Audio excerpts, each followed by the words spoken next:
Good evening, everyone, and welcome to the June 26, 2024 Litchfield School Board meeting. The time is now 5:30. We'll call the meeting to order, and we will begin with the pledge. I pledge allegiance to the flag of the United States of America and to the republic for which it stands, one nation, under God, indivisible, with liberty and justice for all. Just by point of order tonight, we have Vice Chair Ames, who is in travel tonight. She will be late joining us, and we'll move into review and revision to our agenda this evening. Any changes that any board member would like to make? No. All right, we have our consent agenda items. Are there any items from the consent agenda that members would like to move forward and have a discussion about tonight? Nope. Okay. We'll move into summary of non-public actions from June 5th, 2024. Mr. Cutter motioned to approve the nomination of Chad Seaver as a grade 6th math teacher for $46,037. Mrs. Ames seconded the motion, and the motion passed 4-0-0. Mr. Cutter motioned to approve the nomination of Suzanne Canali Woodstock as an art teacher for $77,144. Ms. Harrison seconded the motion. The motion passed 4-0-0.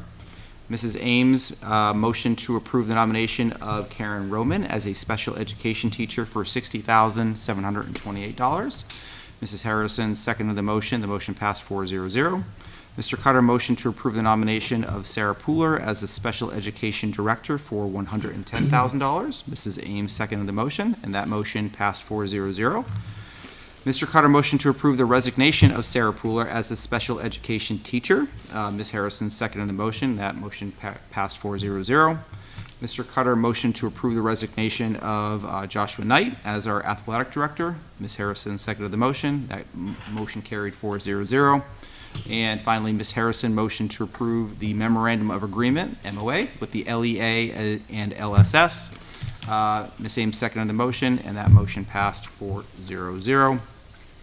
We do not have any presentations, recognitions this evening, and our student representative report, I believe they're not joining us tonight due to prior commitment. Yeah, they want the board to know they were both at Boise State right now. And if you click the link, it's a very minimal update. There's not a lot in there, but they did provide an update and a reason for it not being here. So it's in the report. Excellent. Thank you very much. Any questions on any of that from the board? No? Okay.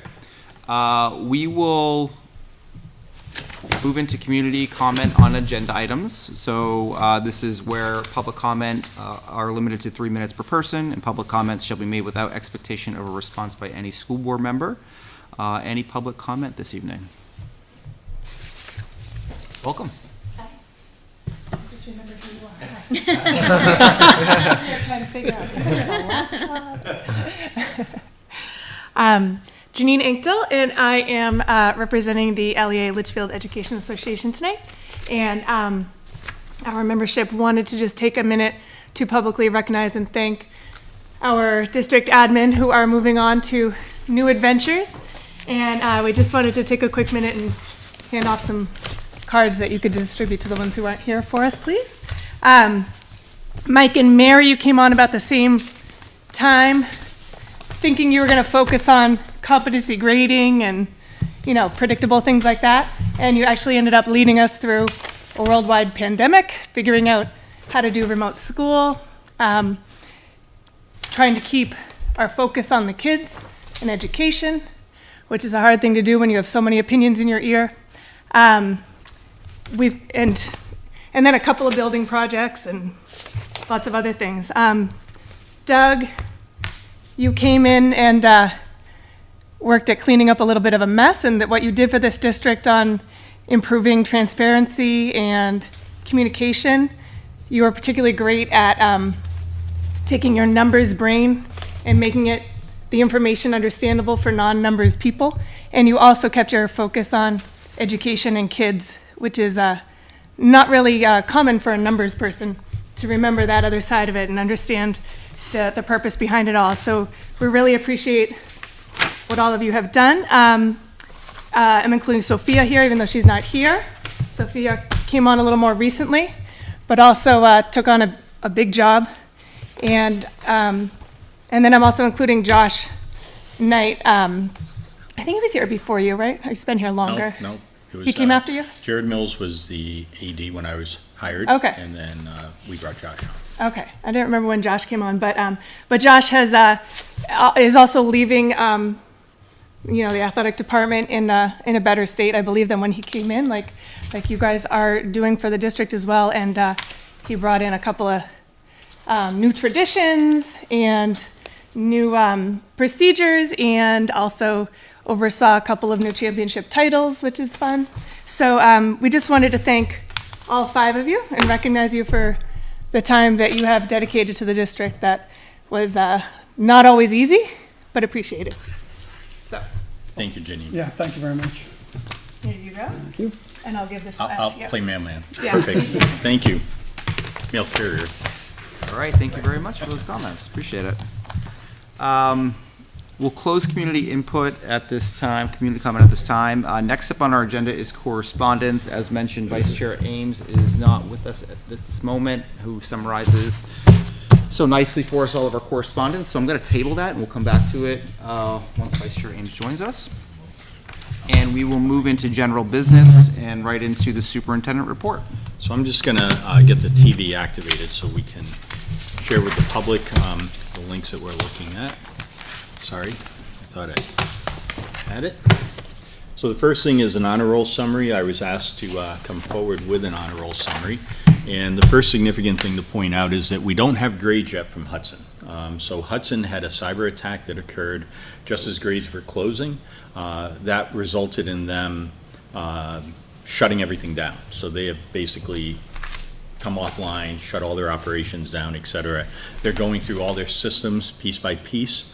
There's not any indication that there was a data breach of any sort. It was just an attack had been made, and so they went into protective mode.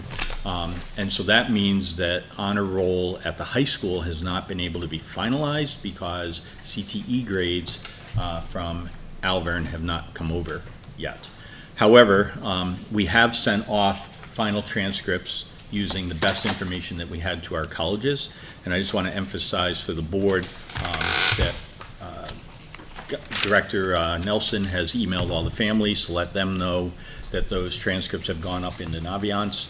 And there's a time period where colleges now have to access those transcripts in Naviance and bring them down into their system. So that's where we are with the transcripts at this point in time.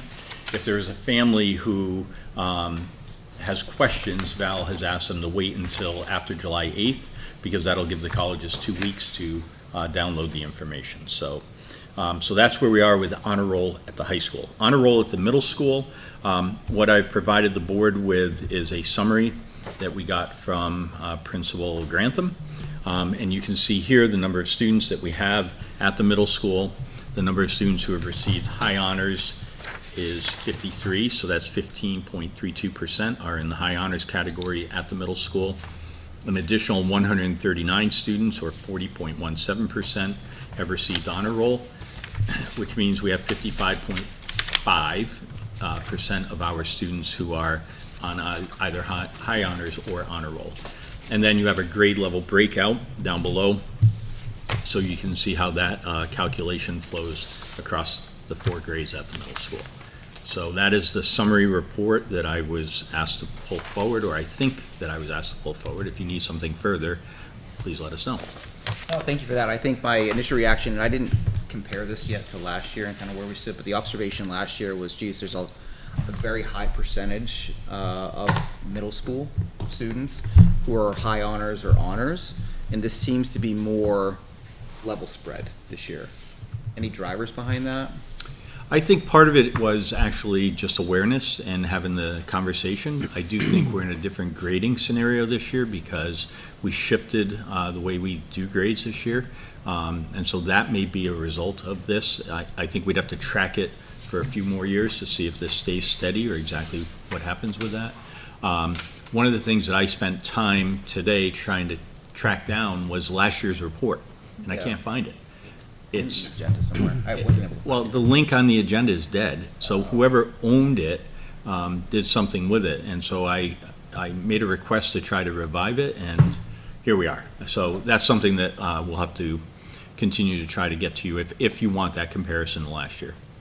Probably the best bet at this point would be the minutes of the meeting that came forward, because that would reflect the numbers in the minutes, and we might have to recreate the data. All right, thank you for that. Any questions? All right. So second of all, end of year activities, just a recap. It was a very typical end of the year with lots of activities taking place. High school graduation went well. I'm trying to think of where we are with board meetings. We have not met since graduation, right? Correct. Yes. So we met a couple days prior, actually.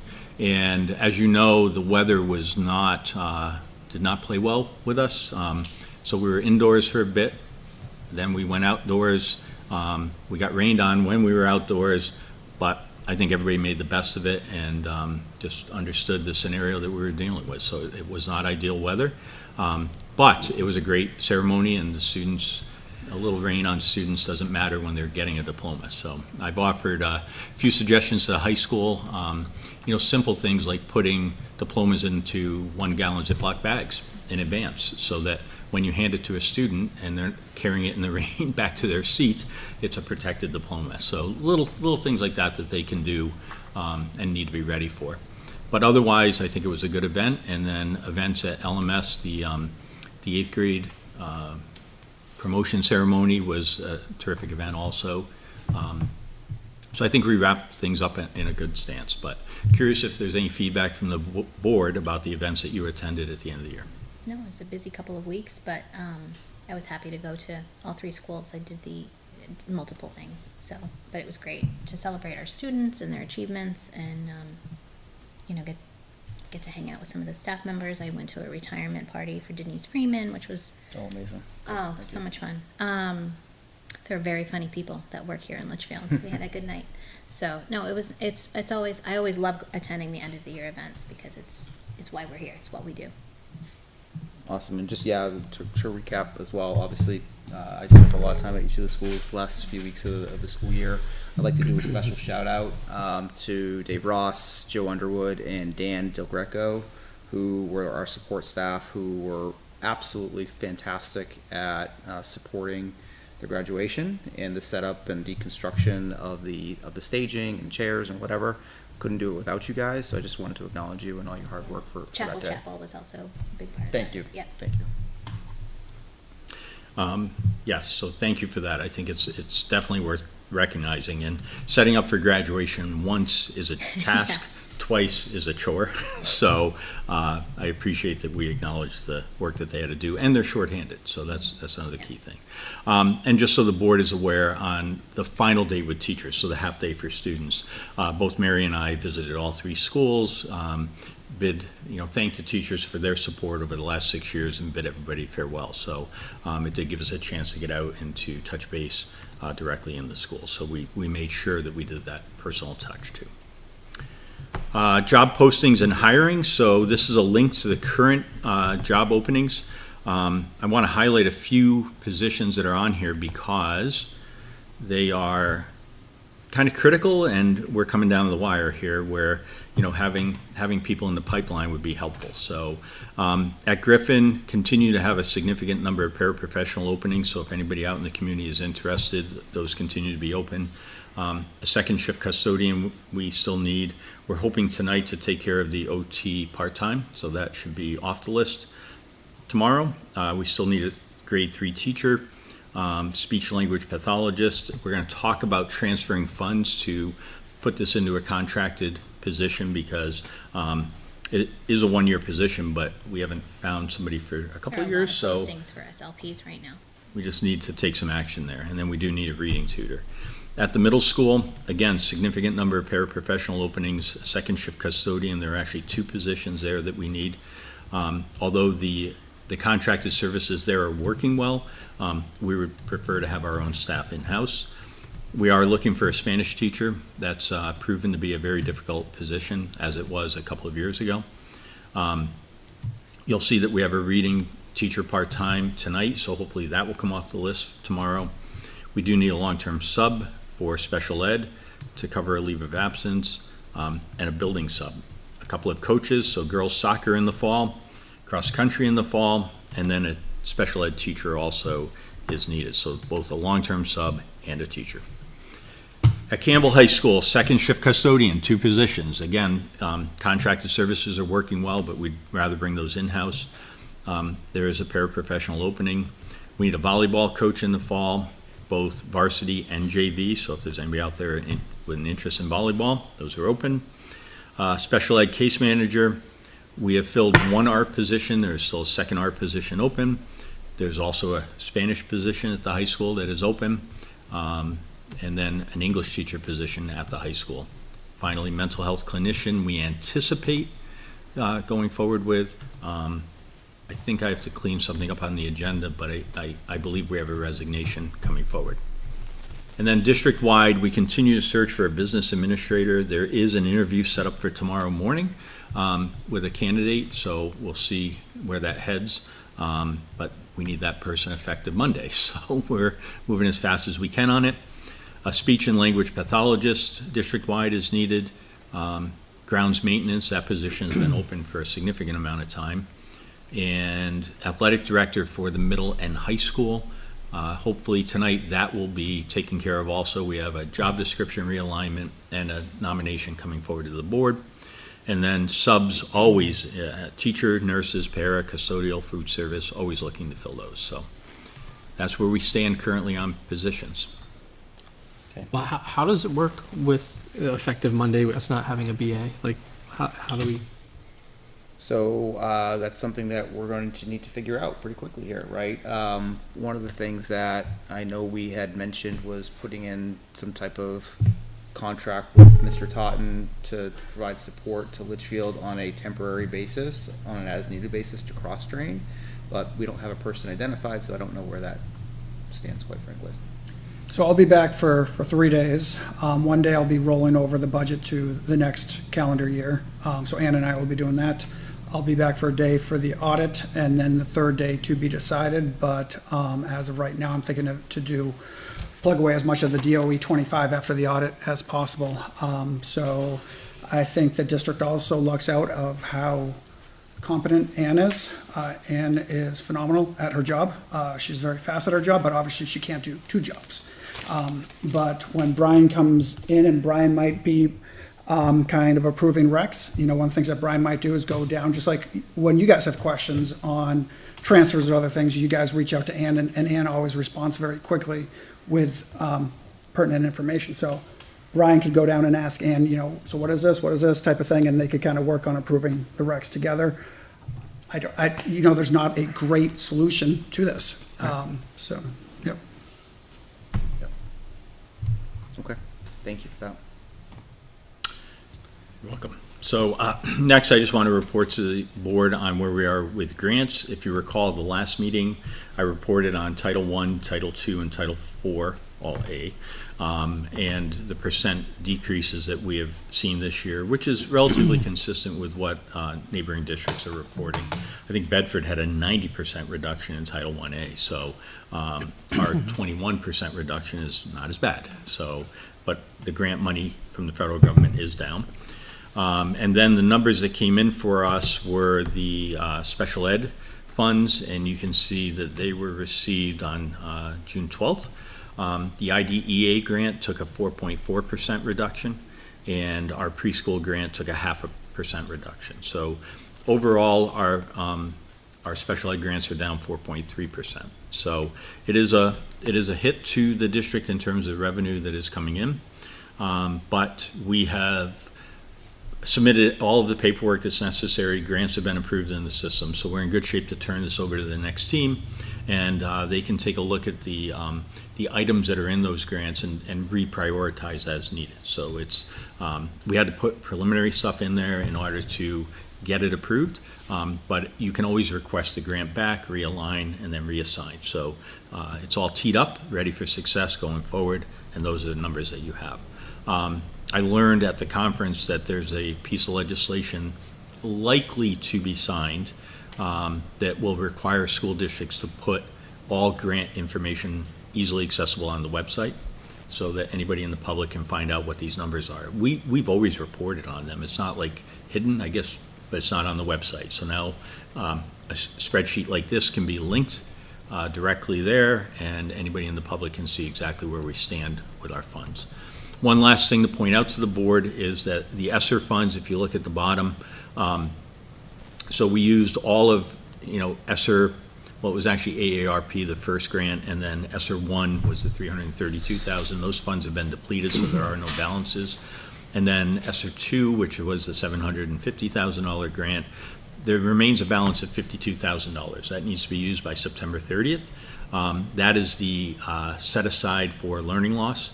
And we spent some of that money already, and we'll spend the rest of it this summer. So I believe that there's a plan to take care of all that and have it zeroed out, because we don't like to return anything to the federal government when they give us free money. So the goal is to get that spent, but I just want to highlight again, that number needs to be watched and make sure that we take full advantage of billing that out and So that getting will it likely spent go down. into like extended school year, those kinds of. That can be used for, it's for learning loss, so any extended school year programming, it can be used for, I'm trying to think, we may have worked some of it into Live to Learn, because we're helping our teachers to work on curriculum, so Okay.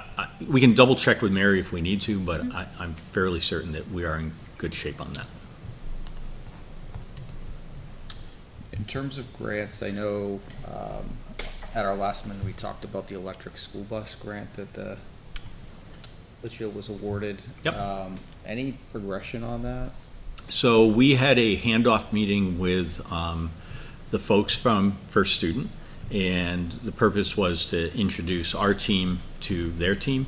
The ball is in their court, quite honestly. They're the ones who are going to follow through on everything that needs to be done. They're going to order the bus, they're going to procure the charging stations, et cetera. So, and they have a national team that is supporting them.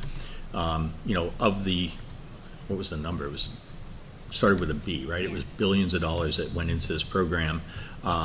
And First Student is benefiting in the M's, millions of dollars across the country, and they will be working to oversee all of that in their various stations. So that will be an ongoing conversation point.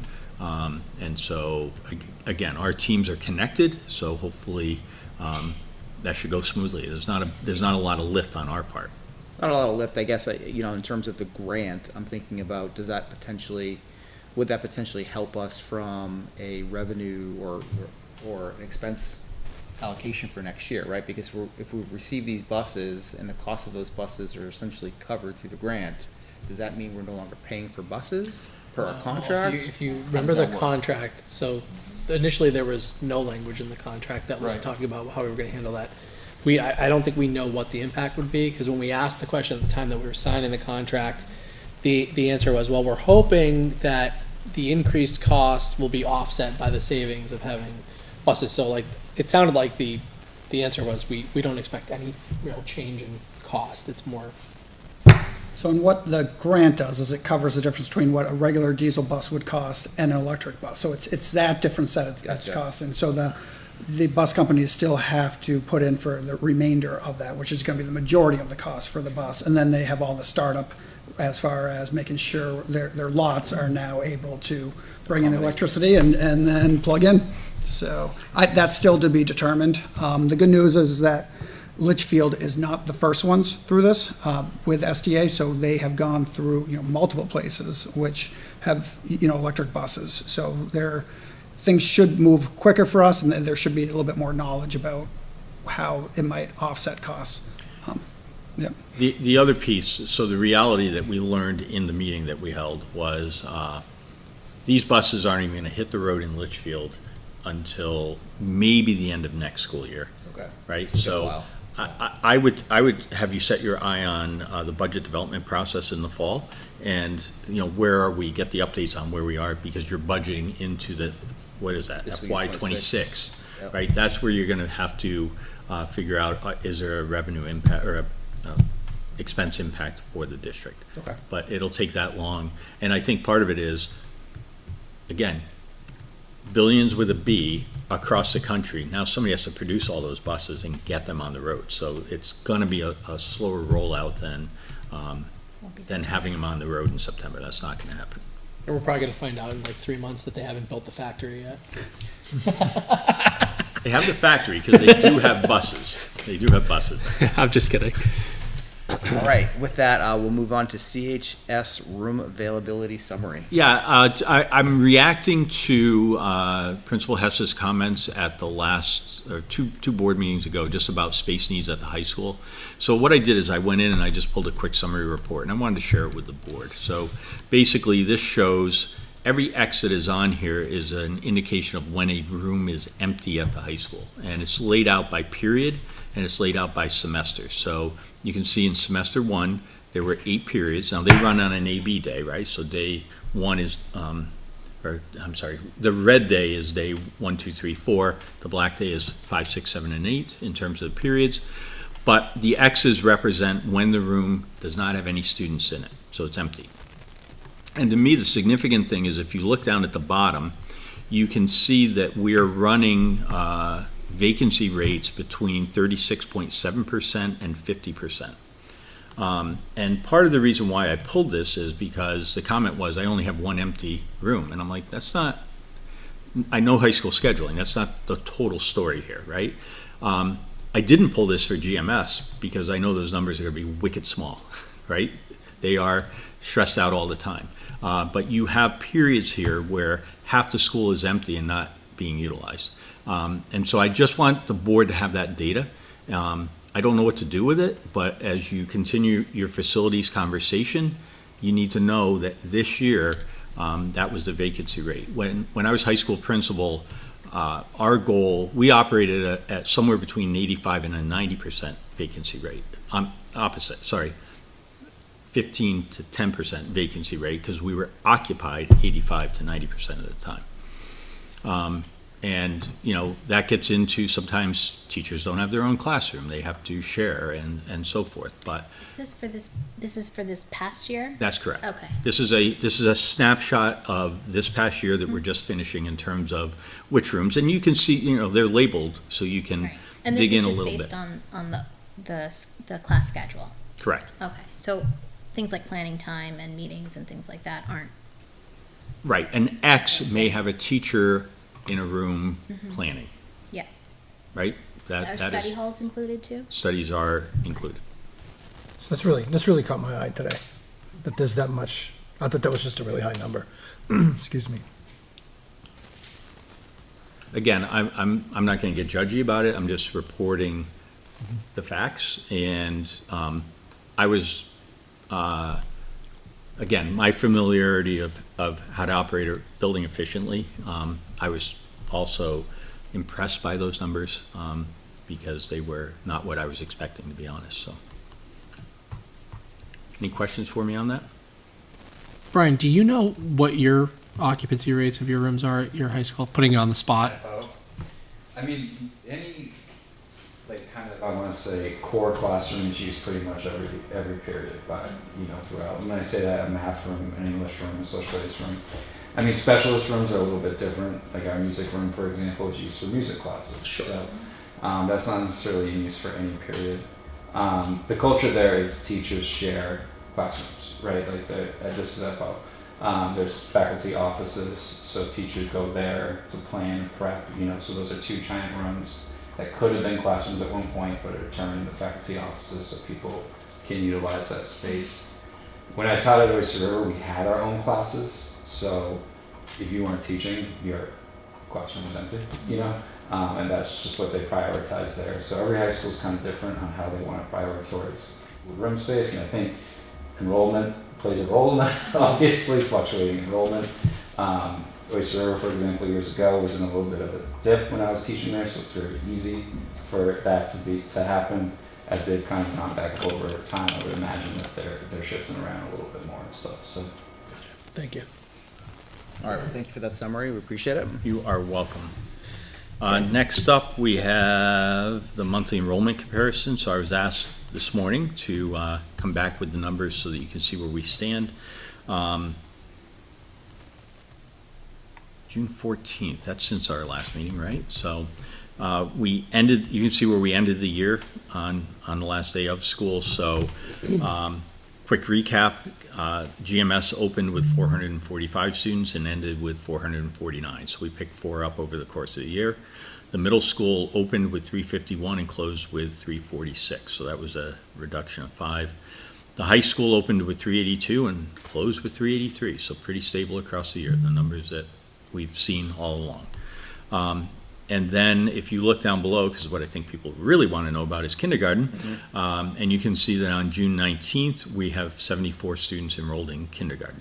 Our trigger number is 77, so we are still 3 students away from hiring that 5th teacher, but that is the current situation. And again, if there's anybody out there with a kindergartner who hasn't enrolled yet, we ask you to please do that, because we need to make a decision about staffing, and that's where the numbers currently sit. And the number for first grade has stayed strong at 85.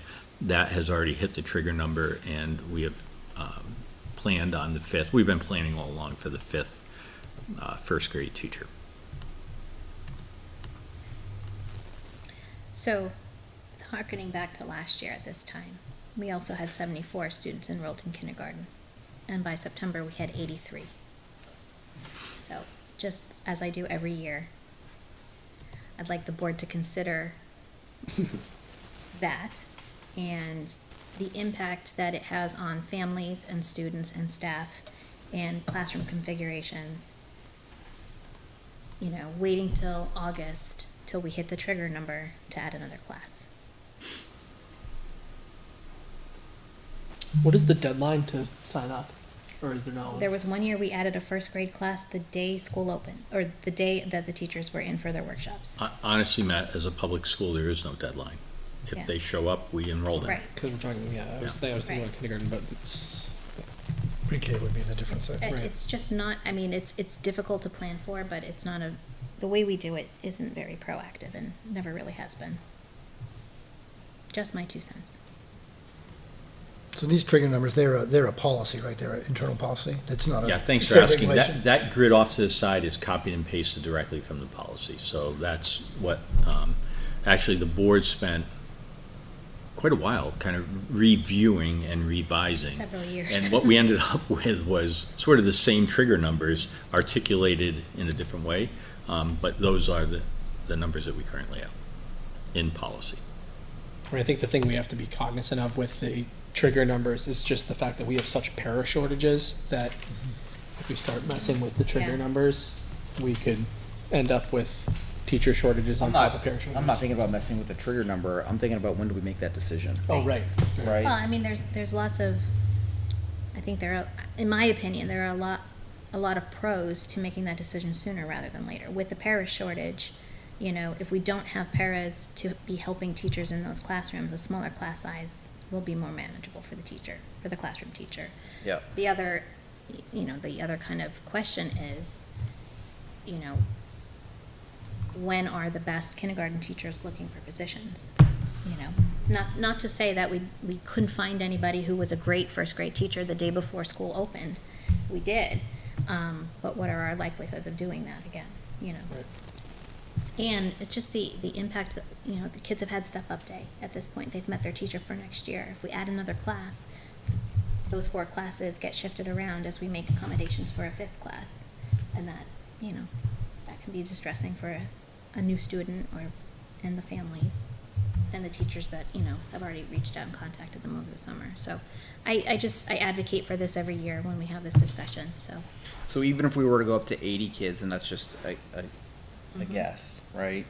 You pick up additional 6 kids, that would mean, rough numbers, there'll be 16 children per class versus 19. If we have 5 classes, yeah. If you have 5 classes, that's right. That would be the trigger, right? So you'd have 5 classes by then. Okay, is this something the board wants to continue to monitor until July 10th? Or do you want to make a decision? We just have that one meeting in Wait, July, why? right? I'm Will we get these curious. numbers one more time? Before? Well, our next If meeting. you No, request them, about we'll the get them math. to you. The teacher triggers 77, that's That's the 4 trigger. classes of 19 with 1 class of 20, Correct. right?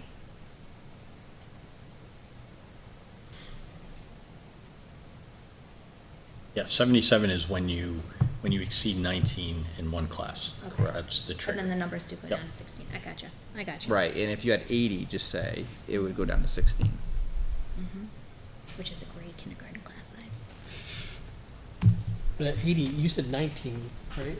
We have 19, 20, it's we have 19, 20. it's 19 now at 4. If you add a 5th teacher, you know. Well, it's 20, isn't it 20 now? No, because you divided the kids up the same. Oh, I'm That's sorry, more so we're kids, talking but about with the divided 5th up amongst classroom. 5 classrooms. Okay. Yeah. Gotcha. I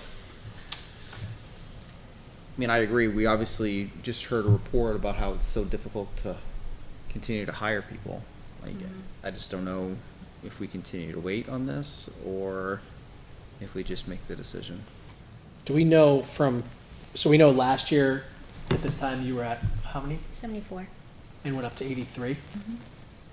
Do we know for years prior to that?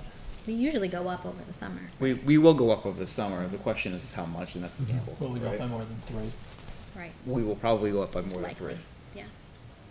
but I don't know that. I mean, I think, look, July 10th at this point is what, 2 weeks away? I think we ride it for 2 more weeks and make the decision.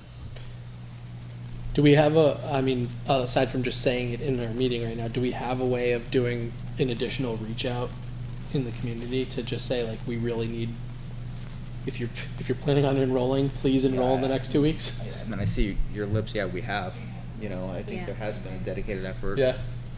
It's on, It's you know, on the GMS signboard. billboard. Yeah. Yeah. It's in the newsletter from principal for months. It's Yep. put out on social media many times. The problem is that those people are gonna come from the folks who They have not move been in in. the schools, or have not been in the school Right. system, right? We met so many Yeah. who were just like kinda getting acclimated, they're like, I didn't know anything was going on. And not to forget, right, that we also have the beginning of 170 units or so coming live for occupancy in September, right? Yeah. Yep. And the 60 units on the north side of town that are also continuing to get new people moving in. I don't see a world in which we're not gonna, it wouldn't be wise to add it. I think I agree with you, but I also think, I don't think there's much of a risk if we wait 2 weeks and just continue to track it one more cycle. Yeah. I think that's fair, because I also think that's the 4th of July next week, so to your point about Yeah. like people applying for jobs, I mean, how many of them are applying for jobs? Right. I just don't want to run into the situation that we had a few years ago where it Yeah. was, I don't think we wait till August. yeah, thank you. I will not be concede here to on the that. 10th to vote on this, though, so if 2 of you agree and 2 of you don't agree, then, And we wait till August. okay. I mean. All right, thank you for that. You're welcome. And brings me to just transition. So Yeah. want to update the board. So Andrew asked for this. Any specific questions I'm happy to address. So basically, I cleared my office out on Friday, and we've done the transition in there. So offices have been painted, cleaned, stripped, organized, and furniture is being settled back into its new space. So everything is in a mess right now. If you stop by the SAU, you're going to see it's like a yard sale going on in there. But I was able to find my way to a table and get some work done this afternoon when I got back from the conference. And so, as far as I can tell, things are in great shape. I'll be in the office tomorrow and Friday. We've talked about transition to, like, who's collecting my keys, who's collecting my computer, how is that getting passed on to the new superintendent, et cetera. So I think we have everything lined up and are in good shape on those items. So, and by the way, I just want to report, so I've been at the conference up north for 3 days, actually really good conference. A lot of really good things were happening while we were up there. And just so the board is aware, I had my children with me. I paid for my children to be at the conference. So just to be crystal clear with everybody, that there was no ask from the taxpayers relative to my daughters at the conference. So, but anyway, it was. I think we're in good shape. If there are specific questions I can address with the board, I'd be happy to do so. I didn't have any specific questions. I just wanted to make sure that, you know, I's dotted, T's crossed as one chapter closes, another chapter opens, and that transition is seamless. That was the whole intention behind it. Ready? Ready. All right. Ready or not, Monday's coming. There'll be a big pile on your desk on Monday. I shut down at Bo last Friday, so I've been doing the flooring in my basement this week. You're rocking and rolling. All right, well, thank you Perfect. for that. Well, and then I just, it's just my final thing, since it's my last report of the board. So I just want to thank all of you for really a stepping stone in my career. I mean, as superintendents go, you come and go, right? And the opportunity to come in here and to work hard for 6 years on behalf of the children, you know, I can leave here knowing that we accomplished a lot. And, you know, I appreciate Janine's comments earlier, because none of us saw like a pandemic in the middle of that. And we were just commenting at the conference. They had the audacity to put NHSAA masks out on the table. I think they just have a box they're trying to get rid of, so they put them out on the table. And we were like, oh my God, remember that? Like, nobody knew what was happening. We were just flying the best we could and making the best decisions that we did. And, you know, I think we're well past that at this point, and I'm moving forward as a district. And again, I want to thank each of you for what I've been able to learn and to take from Litchfield as I move forward. So again, I appreciate that. All right. Excellent. Thank you for that. Mr. Totten, you're up. Great, thanks. So majority of mine will be about kind of end of year fund balance and decisions that make sense to make it at this time of the year. But before that in the report is the monthly financials as well as the transfers. So I don't know if there's any questions on that or comments. I didn't look at the transfers this week. Were there any transfers over 5,000 that No. need to be raised? Okay. No. So if not, then we'll kind of jump into fund Encumbrances. balance. So as we relook at this spreadsheet, we'll see that the fund balance that we've identified is about $1,450,000. And so people might ask again, why is it that high? So if we look at it as a whole, it's that high because 86% of it is coming from personnel.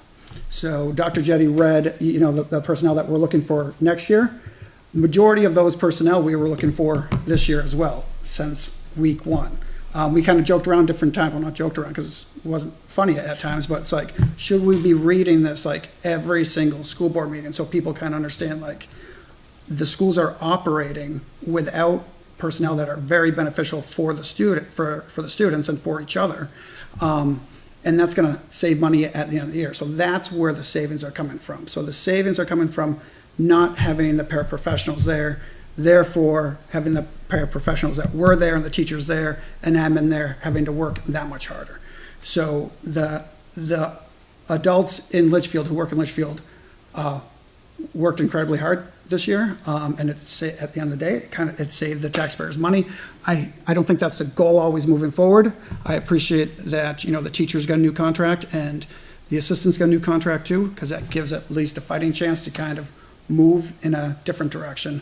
But again, 86% of it came from personnel. So I think if you look at like 14% coming from non-personnel, it was a fair budget. You know, you're never going to necessarily always spend your non-personnel as well. If we narrow it down to special ed, and we see a number such as 645,000 of fund balance of that 1.45 million, 99% of that was personnel. So again, because most of the names that we're seeing on there are paraprofessionals. I have the budget committee meeting tomorrow. Yeah. And I'm certain we're gonna go through encumbrances. Would you mind just adding in the description notes, those percentages, the 86% and the 99%? Yep, I Thank can you add. for that. Yeah. So 99% was personnel. So people who we wanted to hire, people that we needed to hire that we could not hire. Again, Litchfield is not alone in this. It's caught up with New Hampshire. You know, before, if you look back many years, it was other parts of the country, and New Hampshire started seeing a little bit, but now it's a lot. So, you know, as we look at the benefit of that, I don't want to forget that there was a cost to that as well. That when the final bell rang for the students, the teachers, the assistants, the admin were probably exhausted from this year. And, you know, I think a benefit to them was the fact that the contracts were passed going into next year. So, gotta look the good and the bad always and kind of look at why things are where they're at. So we do have a considerable fund balance for, you know, the budget that Litchfield carries. Some of that we know has to be transferred out to zero out our other accounts. So our food service account, we're thinking we're going to need about 82,000 to make that whole for this year. Again, we've talked about that several times, and Litchfield being a smaller town, you're just dividing the cost over less students. And, you know, so we're at 82,000 that we need to cover on that. Transfer to the capital projects funds for non-elementary expenses would be that 17,576. Again, these aren't options for any of us. These are things that have to happen to even out those funds. And again, we talked about the LMS a little bit before too, and that's those change orders, which weren't always seen at the beginning of the project. They were, you know, certain things were scoped out to the work that North Branch did, and anything over that scope is going to occur at cost. North Branch will do everything within its scope that was on the contract for the stated cost.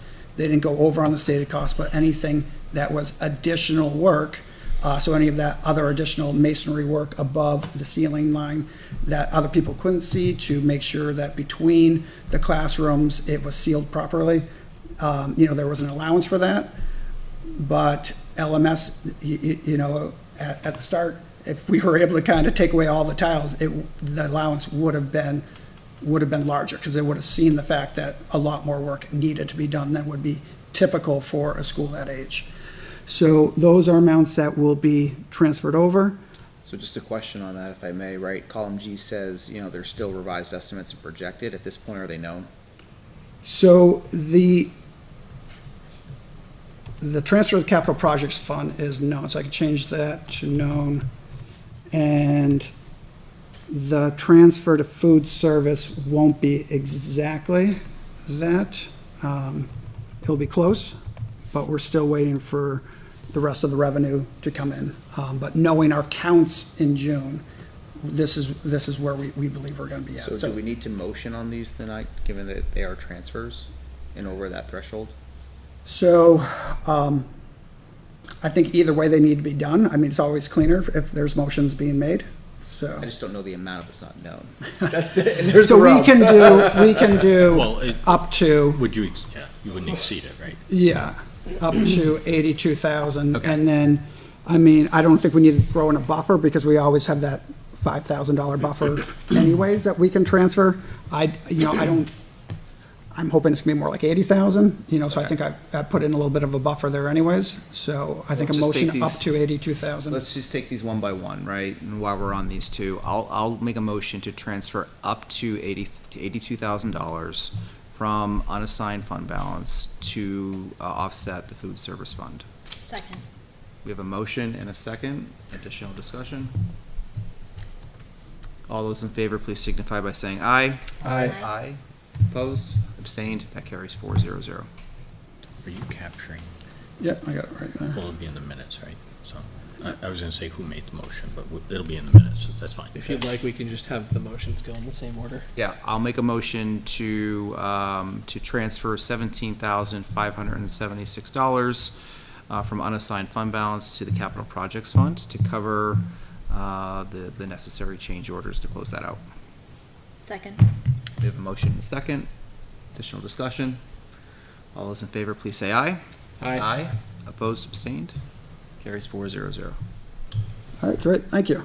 So the next three things have been voted on by the residents of Litchfield. So those are knowns. I've created letters, so when the new BA comes in, they just have to sign their name, and this will go, actually, depending on the interview tomorrow, I might end up signing my name, because these really should go the first week of July. So I'll probably end up signing my name to it. I've already gone over it with one of the trustees, so they're expecting this, so that should run smoothly. But this, again, has been voted on by the taxpayers, and those are known amounts that will be transferred to reserve funds. So the next thing is it's showing up twice. So one thing that the board committed to the town was that any money in special education that was underspent would be returned.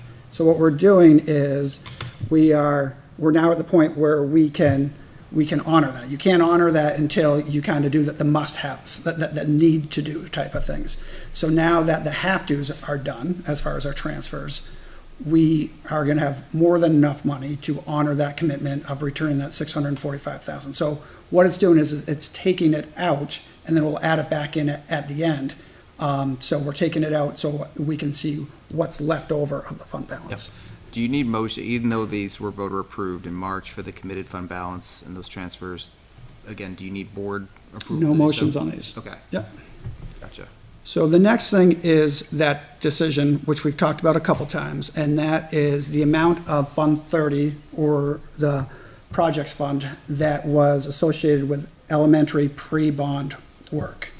So we had multiple things happening, as we were getting ready for the vote to produce information, as well as when the land got switched, the design for the school had to be modified for the new land.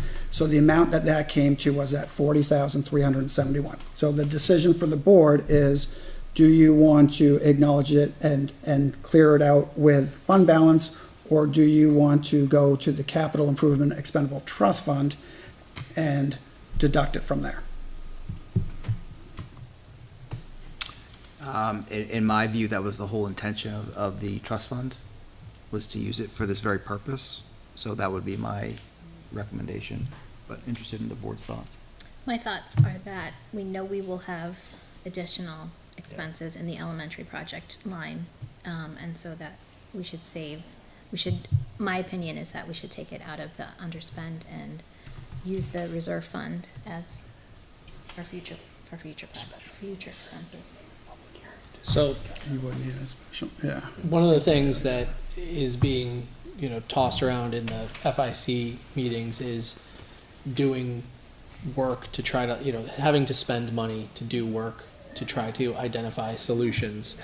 I think as nice as it would be to be able to replenish that, I think that I tend to agree with Andrew in the sense that, I think we need to show that when we budget for things that we don't spend, that we're willing to give them back, so that way we can feel more comfortable asking for the town to, gamble on approving things that we're asking for.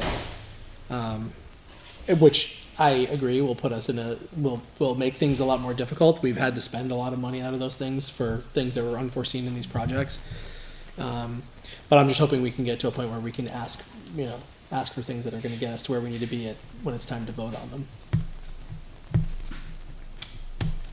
I'm of the like mind. I think that that's what this trust fund is for, is to use that, and the more money that we can return back, again, the more, I don't want to say goodwill, that's not the right word, but it gives us an opportunity to build some additional trust. And I think the other thing too that we gain from that is then if we are having to spend that down more aggressively, we can take a really serious look at whether we're putting the right amount in each year.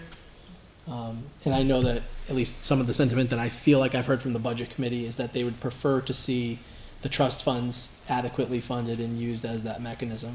So, Yeah, that's the intention. So, as we contemplate this, I want to make sure that we're on the same page, because that's an expense that's already occurred, right? So, Yep. so I don't know the exact accounting that you need to do, and I think to take the funds out of an expendable trust, you then have to have a public hearing. Yep. So you're gonna have to put that on your July 10th meeting, and you're gonna have to allow the public an opportunity to weigh in on it. And so waiting till then, what is the impact for, you just carry that as a, We'll be fine because our audit is the third week of July, so if you make a decision on July 10th, we'll have that decision by that point anyway. So it's so really, we'd have to have a public hearing on that on July 10th. yeah, so the school board is agents to expend from the trust funds, but it has to, in order to trigger that vote on it, you have to have that public hearing first. So it's usually a public hearing, which if the board's meeting starts at 5:30, we've either done it right at 5:30 or at 5 o'clock, kind of depending on what the board wants to go with. I don't see this one being a long meeting on that, because again, it goes to the purpose of what it was set up to do. Sure. So I mean, you budget 15 minutes roughly Perfect timing. of time for that meeting. So do we just need to add that public hearing to the next Well, meeting? so we're gonna motion the board if that's the direction, and that'll be, so let's get Vice Chair Ames up to speed here. Hi. Sorry I'm late. Nope, no worries. So Boston traffic, we no are, one's just to friend. kind of brief you on where we're at. Okay. So we're talking through encumbrances. Yep. And we are at, an item that is a transfer for $40,371, for Fund 30 For Fund Elementary 30, yeah. project. And the board was just kind of, deliberating a bit on whether we should use End of the year. end of the year, or whether that should go against the Capital Improvement Expendable Trust Fund. Yep. You have 3 that say, or that think that it's good use of the Capital Improvement Expendable Trust Fund, and I fully appreciate, Ms. Harrison's comment about we have such a sizable operating budget remaining, and we know we have needs. Like, I'm definitely thinking about that as well. So interested in your thoughts. Okay. Weighing out the remaining, are we able to get some of the remaining items without the end of year transfer? So if we use end of year transfer, is there enough funds to cover Yes. the remaining items that are proposed? Yes. Yeah. Okay, I don't think there's a risk there. okay.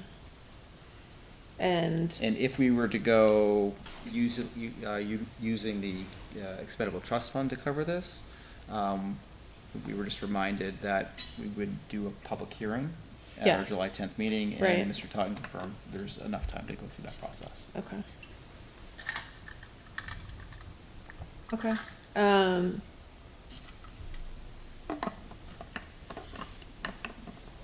we have, what's the balance of, I'm sorry, The starting point, yeah, right now. So if we were to take the 40,000 from it, how much would be left in the It would be- expendable trust?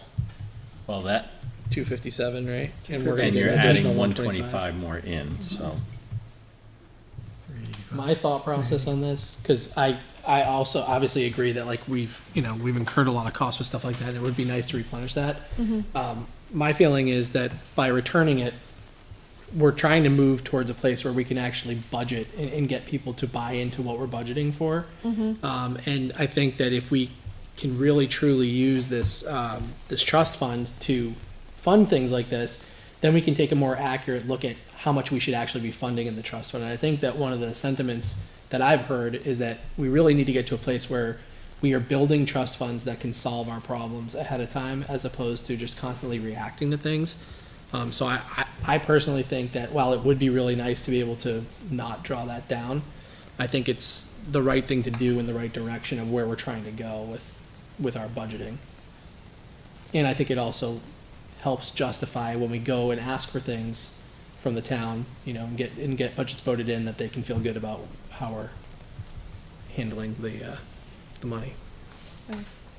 I don't particularly feel strong either way, in the sense that I feel like 40,000 compared to what we have had to come up with at the end of the year. I don't want to say it's a small number, because that's not right. It's still a large number, but compared to where we were, I don't think it's going to significantly impact capital improvement fund or significantly impact end of the year funds. So I don't particularly feel strongly either way.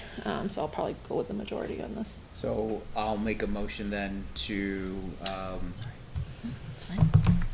to use. I don't know if you need a motion at this point. To 'cause move I'm just gonna remove the amount And put it on the agenda for a and put it hearing. on July Okay. 10th agenda. So what we really just need to know is whether you want to have that meeting starting at 5:30 or 5:15, depending on, knowing that it's going to be first, that public hearing. We'll start and at then- 5:30. 5:30. Should be, yeah, Okay, I think that's fine. all right. Thank you. You're welcome. So Got that, Brian? the next things that are, again, are options for the board, that, kind of talking with the departments and with the admin, as far as things that would benefit. Again, my thought on this is always start with safety.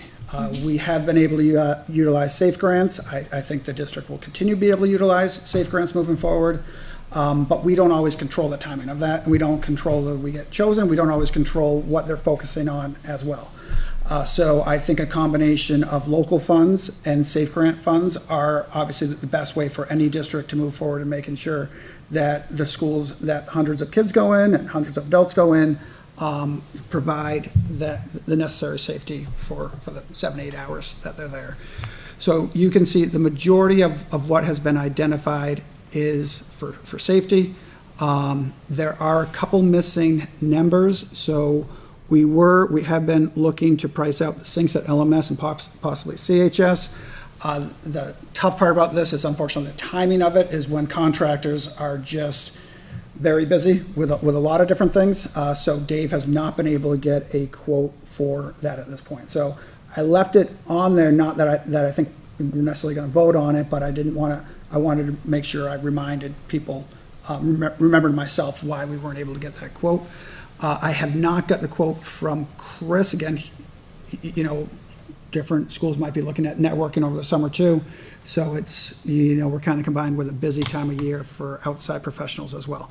But you'll see the rest of them are either quotes or I would say as close to a quote as you could get, because we've done similar things recently. So before we kind of go row by row, on the network, remind me, we have a technology or a trust fund that could cover some of that expense as well. We do. I think that one's kind of in Emergencies. people's minds, the same thing as like the special ed one, like an emergency, like special ed one, if a couple families move in that have high needs kids, you weren't planning for it, let's pull from that. That network one is if something goes and that everything runs off of wireless, everything runs off of the network, then we need to have money to purchase that right away. So for Chris, it's always been an emergency type of thing and not necessarily a planning for work to get done. Gotcha. You're across the street, Marion. When you say network all three buildings, can you clarify what that means for me? I cannot clarify as much as I want to, because I asked Chris, I said, when you send over the quote, please send over something for me to read to the board. And since he wasn't able to get me the quote, I didn't Okay. get that. So I don't think we as have well. enough information. I don't think we have enough I don't think we have- information either. The only thing that's pressing in my mind, and again, I don't know if it was already discussed earlier, so I apologize because I was late, but obviously there is some situation going on with cybersecurity in a neighboring district that is pretty serious and significant. And so, to the point that it's impacting our honor rolls and whatnot. So I certainly would want to make sure if and when it becomes public what that is and how that happened, that we're protected from whatever that was, if it was some sort of attack or bug or malware or whatever it was. Yeah, so right now, there's no information that's come out of Hudson in terms of the nature of that. Yeah. And so we'll, as has occurred with previous cyber attacks in Nashua and other places, we'll get information. And you can rest assured that all the tech directors talk. So they'll take learnings that they got from this. I mean, to Doug's point, he's talked about, I think I heard him say equipment, but, this is an attack like this is going to have some expense also. So even though there may not be any physical damage or damage to files, you still have to work your way through it, and Yeah. it's not inexpensive. So Do we have a degree of magnitude? Like, is it a couple $1,000s? Is it dozens of thousands of dollars? Is For it- networking, I do not know. No idea. what I know of this is that it's updating servers and updating some of the equipment on the back end. I'm resistant to get into like any details that I know, because again, I just don't, This is tens of thousands. Yeah. Yes, it it's is, and not we have to insignificant. and we have to protect, knowledge of our systems, right? So, but Chris is still trying to get the actual number. But you're right, it's tens So of maybe this thousands. is something that we can budget for during the next budget cycle. Yep. I would Since, definitely recommend that, 2 years knowing from that now. it's more and more schools that are Well, I being know. hit as well, so. that's the thing. Yeah. I mean, part of me, we don't have the authority to do this, would say, let's set aside 20,000 to deal with, but we don't have enough information to do that. We do have already the trust fund, right? Set it. So, Number, I think it's at a number, right? I just don't know what number to set it at, though. But So- you could set a number the aside, authority you're just to do that. reserving an amount. So, I mean, you're taking a shot in the dark, I mean, let's call it that, but you could set aside 25,000 and wait for more information. So at least, because I'm a little worried when I hear you say, wait for the next Right. budget cycle, that means you're not touching this until, Yeah. a year out. And if there's a more pressing need, we might want to just have some money tucked away to be able to take care of it. It's a sensitive area. How is money transferred into that trust fund? Like, we have the other three that were voted on. How is money transferred into This is that? encumbered and set aside specifically for this purpose. How much is there? So two things, that the tech fund was set aside by the public Yep. in a public vote. So there is a technology fund. The taxpayers have said, put this money into this reserve. You would have to have a hearing to take money out of it. So that's one fund. This is, you could just encumber a dollar amount and say, let's get more information. If Chris comes back with a number that's 50,000, you put 25 aside, you're halfway there. Right. Right now, you're nowhere there. But is So, the unless you use all that tech fund. trust fund, is there money that goes into that every year? No, it has to be voted on by the public, so it would have to be its own warrant article. And we have not made it a priority to continue to build that up. There's money actually, we haven't touched that money, I don't believe, in the 6 years I've been here. So it's sitting there, Yeah. but It's in it the budget is, report, it's too. ready in the event of that emergency, so. So how much is in there? I thought it was like 87,000 or something. Somewhere around there. Yeah, it's. Under That's an 100. odd number. Yeah. It was under 100, but it gains interest. Gains Oh, interest. okay. So that's why it was. Technology So- capital reserve has. Am I making that up? 79,946. Good guess. Not bad, right? It was still a weird If it was the Price is Right, I'd be out. but- So that's something, I mean, I don't like the idea of not having more information about it, so I definitely am uncomfortable with earmarking aside money for that. But again, I am very aware that this is happening more and more in our backyard and to schools, and seeing how crippling it is over in Hudson right now, to the point that they had to delay their summer school, they had to delay their whatever mediation days for a week. I mean, this is hitting them pretty seriously. To the extent that we can build up our security for that, I feel like we should, considering how technology-based with Chromebooks and everything else we are. But again, without Chris weighing in, I'm not sure. Yeah. And that, I mean, it would fall into the category of an emergent situation. And so I Yeah, for do sure. feel like we do have the money in that trust fund, should that happen, before we can build it into the budget, or, and then we can, always ask for more money to be put back into that fund at the end of next year. If we were to put this aside and then not spend it because we didn't get enough information for it, can it be returned next year? Is that what would happen? So if we set aside $25,000 for network updates or network for all three buildings, but we end up not figuring out how to use it, or it not being even close to being enough, so we just decide to hold off on it, does that go back to the taxpayer next year? It would unless you're overexpensed overall type And I of think thing, it's too which general. doesn't, It is. You say network, that could be I anything. know, Yeah. that's Right. why I wanted more info. because I read that as it's gonna try to connect all of them as one network. That's how I read network, all three buildings. Yeah, it could be anything. Agree. I don't know. Well, why don't we take it from the top and come back to this one? Okay, so we have rekeying GMS. This is a quote. This is for the interior doors of Griffin Memorial. yep. So to get to the same system that the high school and middle school, again, GMS, just like the other buildings, has been there for a while. There's different keys out there, and right now, GMS, the custodians have a key ring that looks like it would be on a cartoon for a custodian type of thing. And it's to get away from that, it's to allow teachers to have access to the teacher's room, special ed to have a little bit more access, maybe a file room type of thing, for the counseling office to be off of the teacher key too. So it protects things. It gets people who need information, the information they need in the locations that they need it. And it rekeys a building that is a little bit older at this point too, which is never a bad thing to do. So that's the one though that we've talked about possibly using that impact fee money that needs to be encumbered or spent by September for the elementary school, or else it goes back to the developers. I thought we were talking about that for the radios. We talked about it for either one. Yeah. So the amount of impact fee, money, it's $2,641. Okay. So is that 10.5 is not reflecting that though? That 10.5 is not reflecting that. So I thought we were more talking about the Keene, so I have been in communications with the town about that. They believe the Keene would be a proper use of impacting money because you got modulars which have been added. Other classrooms have been converted in a way Right. due to changing population. I So- don't necessarily care where it comes, I mean, either one, right? So if Right. that's Yeah. your conversations, I don't think the board is. No, we don't need to change that at this point. Well, my unless question they- is just that 10.5 wouldn't be the actual transfer. Right, it would be, So if you wanted me to move forward Yes. with sending a letter to the select board looking for permission to spend part of that 10.5 to come from impact fees, then that 10.5 would change to, if we want a precise number, $7,500. $7,859 type of thing.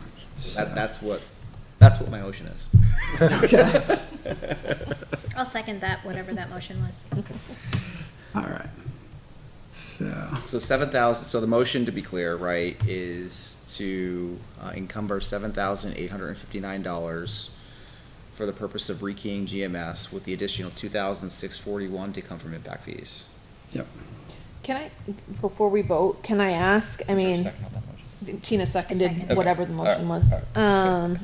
Moving through, I don't object to any of these. Do we want to do these in bulk, or do you want I'd one like- by one? I'd like to record, I think we can fly through them, but I'd Okay. like to do them one by one. That's just to fine. record the vote.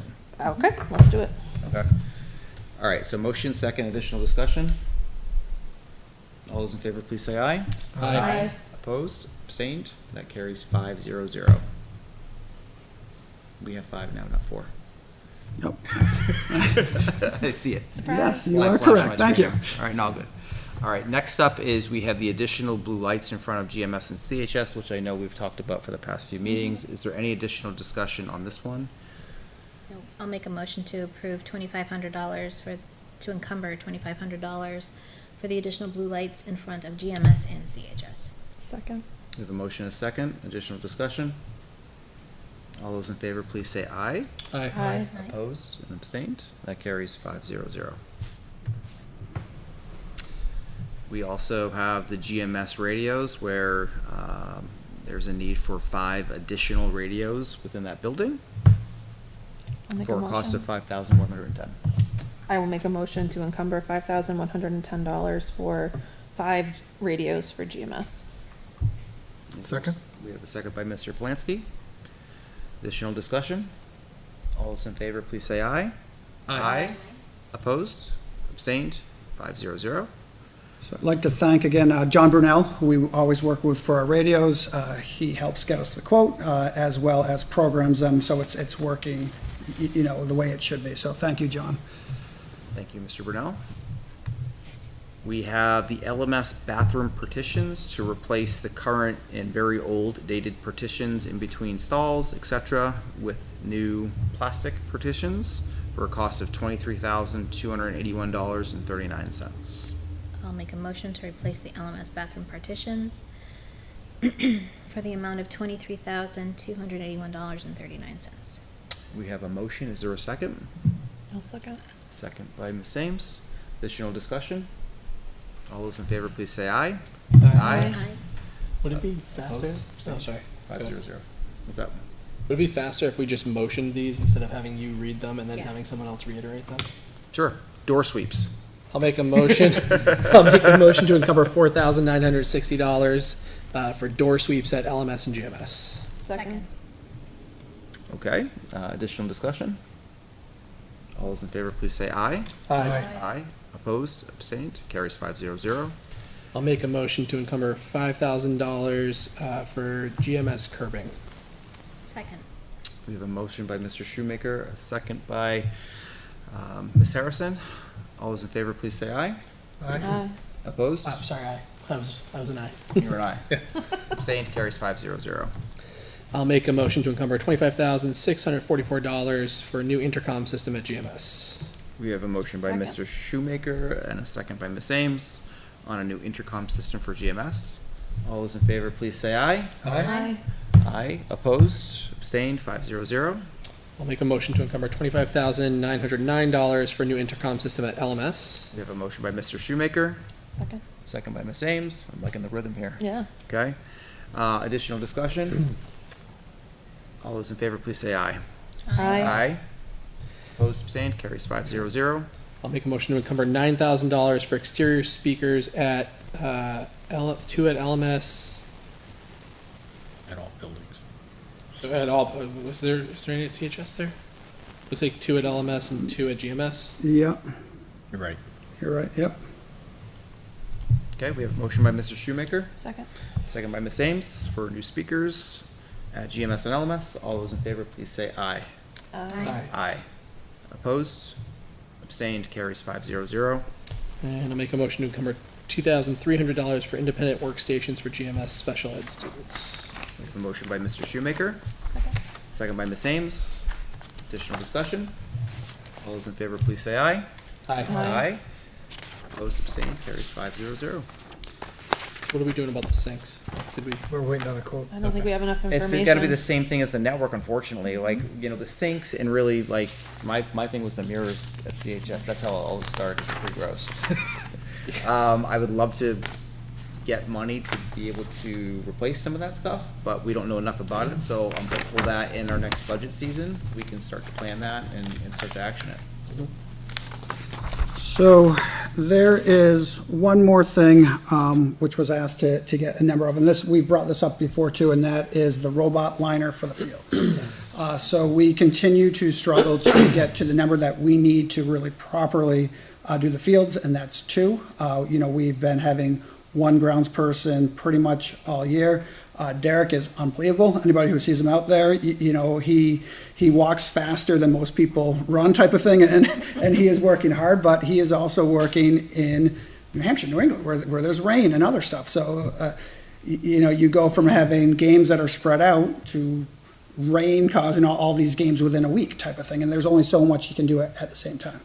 Where we tested out a robot liner a little over a year ago, and it did great. You know, what they do is they program all the fields, everything that you would want. They even program, like, if you want to, for your high school graduation, kind of have the chairs seated up in arches or lines. They program that as well. You press a button, the robot does its thing, stops, and at the same time the robot's doing the thing, you know, somebody could be weed whacking or kind of mowing a field that's kind of close to it as well.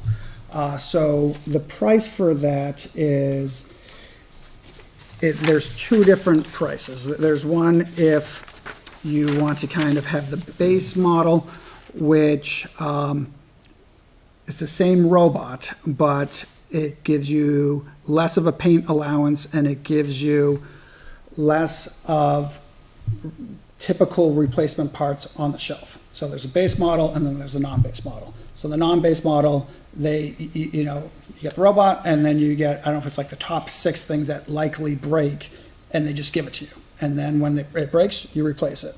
Where if you have the base model, it breaks, you call up, they ship it, then you replace it type of thing. So there's different benefits. So what's the So for It sounds like you're what's the burying bottom lead. line here? the base one is for a year, and again, you're not buying it, you're leasing it for a year, is $11,700. And the other one is $16,696. And just in terms of labor saves as a result, right? I mean, obviously, this is a big thing and helps our staff with time, right? How much time do our individuals spend striping fields and? So we look to get that accounted for, but since our staff is always working hard, it's hard to account for. But what our staff has to do now is, as the lines fade, even if there's not a game in the next couple of days, they have to reline it, and they might have to reline it again for the game, because the initial lining of the field is the hardest. That's when you're making sure everything's square and true, and especially if you're talking about probably one of the hardest things to do is girls lacrosse, because they have the 8-meter marks, and which aren't complete circles. So it's very difficult at the beginning, where once the robot's programmed, if you're mowing the field and there's not a game for a while, it doesn't matter. It's running off a GPS. So it will go exactly where it was before, and it doesn't need to pick up the line in order to do anything. It doesn't need to get the ropes out to do anything. So we tried to kind of estimate it, but we were always, it was tough because we were always working with people who were overextended in what they were doing on a daily basis as well. You know, my thought on this is sometimes in my own business, I get like bogged down trying to like run the numbers on something. And I think that for something like this, one of the big things that we keep seeing at facilities is, or we hear about a lot, is just lack of maintenance on things and lack of ability to do maintenance on things. And I think maybe if we were to try this, what our benchmark should be is, has there been an improvement on the ability to maintain other stuff? Right, like we know that there's 1,000 other things that we are not getting to each year. So in my opinion, it almost seems like a no-brainer to do something like this, because we have 1,000 deferred things that we're not getting to year after year. So that's just my 2 cents on it. Yeah, and I I don't had- think it's a huge, I had asked Mr. Totten to add this tonight as a discussion point, so thank you for bringing it up, right? Because I think if we're talking about end-of-year encumbrance money, what better way to spend end-of-year money than to help alleviate pressure on a lot of our staff, right? Especially when, as we've all heard, for months and years now at this point, we're so short-staffed. So that's where my head's at. Yeah, where are the robot floor cleaners? I and still the- am, I brought That that sounds idea up cool. and I am still firmly believing that we need that. So Doug, what's the amount? 16? The higher one is The higher or the lower? the higher. The higher is We're gonna get 16 something. 16,696. I'll make a motion to approve 16,696 for the purchase, or for the lease of a line striping robot. I think. I'll second. Is this a 1-year lease? So It if we is a- decide we don't like it, it's not working the way we want it to, Yeah, we don't and- have to stick Get out with of it. Yeah, annual price is guaranteed for up to 6 years, but each year you can cancel without penalties. Bingo. You can get out of it. Yep. Okay. All right, we have a motion by myself, a second by Ms. Ames, additional discussion. So I kind of have an issue with this when you can have the kids do the fields, which is what used to happen. They used to line the baseball field, they used to line the football field. They did it, or the coach did it. It wasn't, geez, going all the way back to Little League, so, Is that sustainable? To have student? I don't I think that would happens on say- rec either. yeah. I think it's. It's usually the dads. Yeah, Or the sure. moms. Right. I don't think it's sustainable for our coaches. Our coaches are, they're not doing it for the money. They're putting in a lot of hours in for not really money. They're putting in for that character development of the kids, and to ask them to spend more time away from family Yeah. doesn't make sense. No, I wouldn't say do the kids, but. I don't disagree with Yeah, the but kids I- doing I some would- The coaches some do it, work. I don't think they should do it, but I think the kids ought to do it. I think we talk about building some character, but, so I'm gonna Well, vote no, y'all can vote yes, but I'm gonna be a no. All right, any additional discussion? We'll call the question here. All those in favor, please say aye. Aye. Opposed? Aye. Abstained? Carries 4-1-0. All right, so where we're at now is we're adding, if we scroll down a little bit, Yep. What's going on, Mike? Come on, Mike. There we go. scroll up a little bit. Up. All right, so there we go. So we are adding up to that green box, so the 283, which is left now, plus the 645,000 for special ed, and then plus a number which was associated with the land purchase, which didn't happen. So as soon as the land purchase didn't happen, that money was always going back to the taxpayers. It was kind of like out of sight, out of mind, but going back type of thing to reduce taxes. So those 3 buckets of money equal out to that $1.425 million. Again, this isn't a final number. This will be finalized as we go through end of the year, which is occurring now, but then the audit the 3rd week of July as well. So as we budget each year, we also budget for what we expect to return. So we knew we were returning at the time of the budget, 497, and then the 200,000, so the 697,000. So this is over. This is double.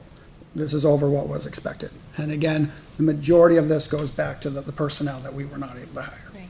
And I know you understand this, but I don't know that others in our town and our budget committee understand the gravity of those unfilled positions. I mean, we were in a crisis mode this year because we did not have the custodial staff and the paraprofessional staff that we needed to adequately educate our students, in my opinion.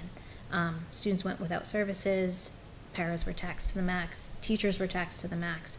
It's unsustainable. This is not a savings to the district. This is an underspend budgeted item because we were in a crisis situation. So if you can just reiterate that, Yeah. This isn't a win for our district that we had those unfilled positions this year. Yeah, and I will remind not only this board, but certainly the budget committee, that a very real conversation that happened amongst this board in the December timeframe was the fact that we may not be able to open LMS for business because we were so short-staffed with custodial services. Right. Think about the impact on that. We cannot open this building Yep. for these And grades. that's a very real consequence that we faced this year, Yep. so. And taking that one step further, I want to, if it could also be reiterated, and I don't at all want this to sound snarky, but my concern is that we are returning an awful lot of money to the taxpayer, and so the belief in the next budget cycle might be, well, they don't need as much because they return so much. Right. And so I just really, as we have talked about, a good chunk of this was our agreement to return the special education underspend. We did that on our own, that we made that commitment. And so hopefully working with budget committee this year, we can come up with a way to continue to budget appropriately for special ed, keeping in mind, what we want to have for personnel and what we need to have for personnel, and what we need for the school year. Again, when I see, if I'm just the taxpayer, oh, you gave us back 1.425, that must mean that you didn't need it that year. You don't need it for next year's budget cycle. Let's just take Yeah, 1.425 that couldn't be off further of, from the truth. and that's, Exactly. that's my concern. We're gonna get that regardless. There are always gonna be people that tell Yep. us that we're over There are, the more budgeting we things, say and I it, think, and the more clear I we think the thing that this really speaks to is what we really need to gain is support for our budgets. And I think that one of the pieces of feedback that we've gotten from people who maybe oppose things, but pay attention to some extent, is that they just don't want to feel like we're using what we've budgeted for other things that we haven't budgeted for. They want to feel like what they're voting on is what we're using it for. So I think that this is a step in the right direction to showing, we will do those things. I agree. It's nice for the taxpayers this year. It's come at a huge cost to our district, Yeah. in terms of our personnel, and hopefully we'll be able to solve those problems. But I think we keep working towards sustainable solutions. All right, let's leave it there. You don't need any motions for this. Nope. Yeah, we're good. No, so motions occurred, so thank you. So that's pretty much what I have on my board report. Like Dr. Jetty, this is my last meeting as well, so I want to thank the board. I want to thank Litchfield. They took a chance on somebody who was an admin, but not a business admin. Over 20 years ago, I graduated with a finance degree, but didn't really use it. So I appreciate the chance that people took. I definitely was able to learn a lot here. I appreciate too that, I believe that there was a lot of work. Well, I know there was a lot of work that went into each budget by the teachers, by the administrators, by us, and then by the school board, by the budget committee, and then finally by the town. So I know there's a lot of people who spent hours looking at things and making decisions. And I think while the elementary school didn't pass, which is still a decision for the town to make going forward, my 2 years here, everything else did pass. So I appreciate that people kind of looked at the numbers that we presented and thought it was fair to educate the kids in an appropriate way with those numbers, as well as increasing the pay for the teachers and the assistants. So I want to thank the town again for that, and thank everybody. So, Thank you, Mr. Todd, appreciate that. All right, moving in further on our agenda, we have the public minutes. Before we leave Yeah. that, just a reminder, Doug, we do have the budget transfer for the speech-language pathologist. So you did a great yes. soliloquy, but we gotta wrap this up. Yeah, I have to repeat it after this. yeah. Did you get that? Because that was a conversation you had with, So what Sophia is asking is that we've been unable to hire the special ed a speech language pathologist, right? So this past year, you authorized us to transfer that money into contracted services so that we could hire somebody on contracted services and provide what we needed or the best we could for students. So we're asking the same thing for next year. I don't have a dollar amount. If you have a dollar amount, we can cobble this together into one motion, but going forward, that seems to be our best pathway. There have not been any applicants. Is that just the salary from SLP going into a contracted services? That's correct. So Straight we would transfer from a salary line into the contracted services so line. that's the current vacant one. Yes, Okay, so it's actually the same amount that the board voted to transfer last time as well, which is $57,836. So this motion came up last time, that the board Yeah. agreed, we went out at that point, and were able to bring in those services. Okay. So So- again, 57,836. And, sorry, Yeah. for the motion, is that for the full year? That, We made a couple of motions on Yeah. this, right? no, that was a no. separate That one. was a separate, Yeah, yeah. well, we did it for a So- period and Yeah, then yeah, another yeah, period. that's what I'm thinking of. So I think the idea is it's for the full year, but again, when you go out and you contract out, you're getting less hours than if you had your own person too. So, but last year it was able to work with that amount of money. So I think the thought is that this year, hopefully they'll be able to kind of squeeze by as well with bringing in that outside person to complement our own people in Litchfield. Before you make a motion. 836. Will we continue to advertise for the position, or are we saying that position's no longer gonna be sought to hire anymore because we're contracting out, and the next time we would try to get someone internal would be next year? So, That would be the right B. answer, because once we know that we can then try to contract, as soon as you do that, you're going to grab Signing that a money. contract, right? So are Just we want to get it in the confident, right line. are we confident that that amount is adequate for our needs for next year? I guess is my other question. Mike, also Available. tied to that is there a benefits line tied to that salary that we could transfer? There are, yeah, so last year, the Wow. decision from kind of special ed, and HR was just to kind of start with salary. And that amount it did suffice. So I think, again, since it was able to cover this year, the same decision is starting for going to next year, start with a salary, knowing that there are benefits associated with that too. That if you need a little bit more money, it wouldn't go what that position And this is was. coming from next year's budget, not This- end-of-year transfers. Coming from next year's budget. Yeah. It doesn't seem like a lot to me, for contracted services for a full year. So it's not for a full-time person. So okay. it's, They yeah, have- and It's reduced hours. Yeah. How many hours? I don't know how many hours the contract was for, and the 57,000 itself, I don't even know if that's for a full-time person. I think it's because we have 3.5, or do we have? Yeah, it's kind of complicated because there's a leave of absence, so there's several things going on in this sphere, but this will park the money where it can best be utilized. So this allows us to, when we do this, when we contract out with a motion like this, what we add to the contract is not to exceed this amount without further approval. So we would contract with an agency, they would know that we have the authorization to go up to this amount, and then say if we need more hours, well then the next BA special ed person would come to you and say, hey, 57,000 got us to this point, but we're asking for an additional transfer. Right. I'll make a motion to approve a budget transfer from speech language pathologist from personnel to sped contracted services budget for $57,836. Second? We have a motion by Ms. Harrison, a second by Mr. Plansky. Additional discussion? All right, all those in favor, please say aye. Aye. Opposed? Abstained? 500. Any other final remarks, Mr. Todd?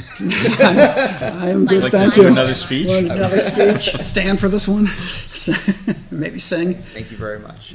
Moving forward in our agenda, I know we tabled correspondence until Vice Chair Ames has joined us. So now, I'll turn it over to you. Thankfully, it was fairly quiet for our standards. On June 5th, Mr. Shoemaker emailed the board that he was unable to attend the last school board meeting that evening due to an unexpected work commitment. Also on June 5th, the superintendent emailed the board circulating a draft of the LSSA personal day MOA that was signed that night. On June 7th, Ann Inamorati circulated the manifest. On June 10th, Mr. Totten circulated the yearly board questionnaire for the audit, which I think we're gonna get to in new business. On June 10th, Mr. Mitchell, GMS principal, emailed the board requesting RSVPs to the 4th grade promotion ceremony. On June 12th, Mr. Plansky emailed the board circulating a draft of the FIC operations documents.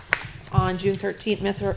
Oblenis emailed the board with observations and concerns with the GMS consultant and the FIC committee. On June 17th, Mr. Cutter emailed the board with a zoning board update and then an update to our board meeting schedule due to the June 19th holiday. June 20th, Ann Inamorati circulated an additional manifest. There were some questions from Mr. Cutter and responses from Ms. Inamorati. On June 20th, we received 2 emails from Mr. Oblenis regarding the GMS consultant. There were some responses by Mr. Shoemaker, and then again from Mr. Oblenis. On June 21st, Ms. Burgess circulated the June 26, 2024 agenda, and on June 25th, Ms. Burgess emailed the board requesting board attendance for interviews for a potential BA candidate. And that covers us through, it was about noon time today. All right, thank you very much for that update. Moving forward, we have our public minutes from June 5th, 2024. Has everyone had a chance to review those minutes? Yes. All right, I'll entertain a motion. So made? We have a motion by Ms. Ames, Second? second by Mr. Plansky. All those in favor, please say aye. Aye. I'm abstaining. I wasn't Opposed? abstaining. Abstained? Aye. Carries 401. Thank you very much. And with that in our agenda, we're now under new business, and we have policy updates. We do. Such good reading.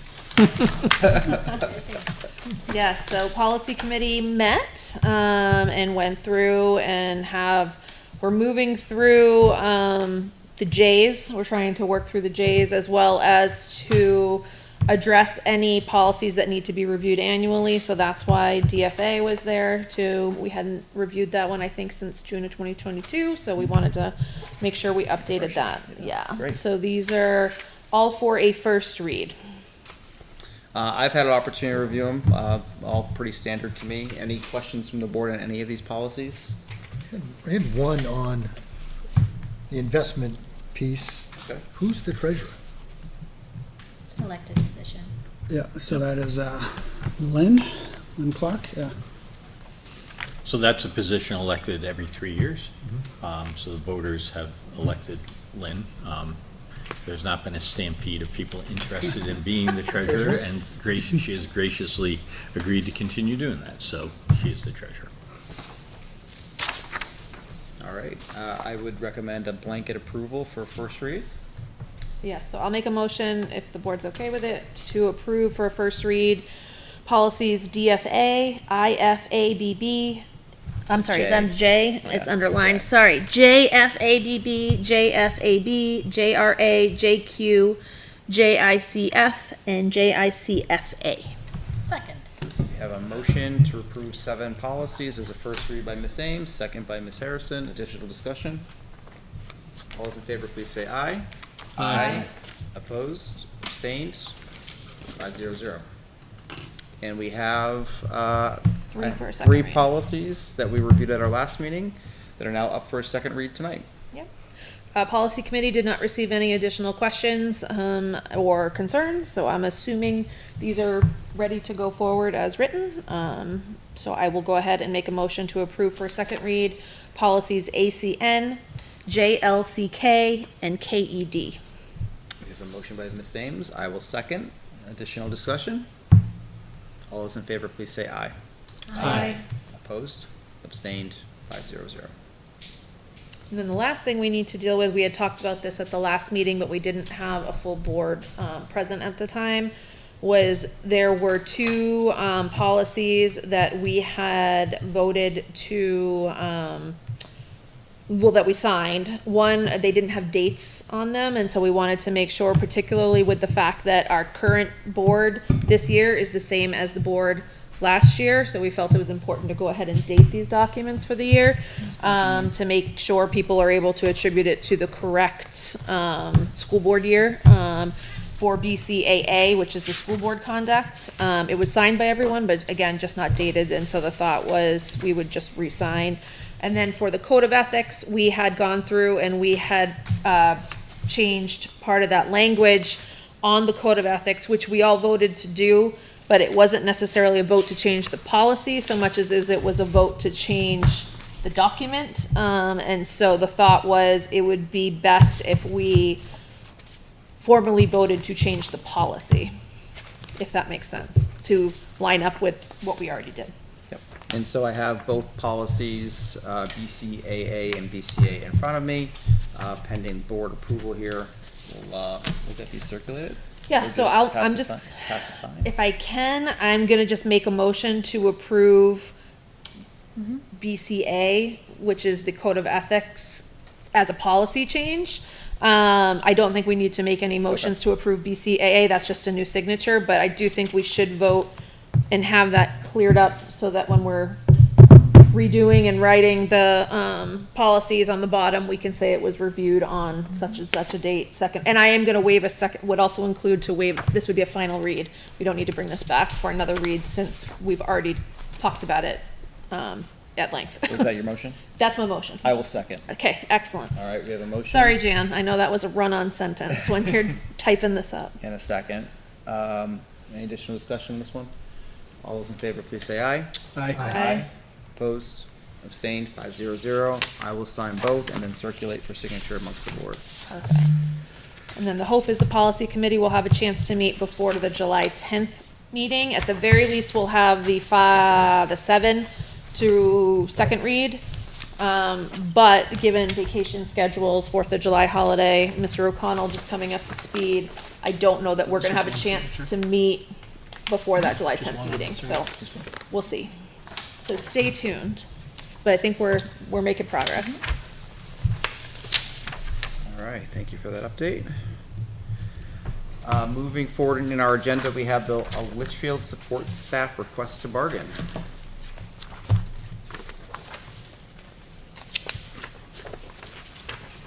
Yeah, put that down this way.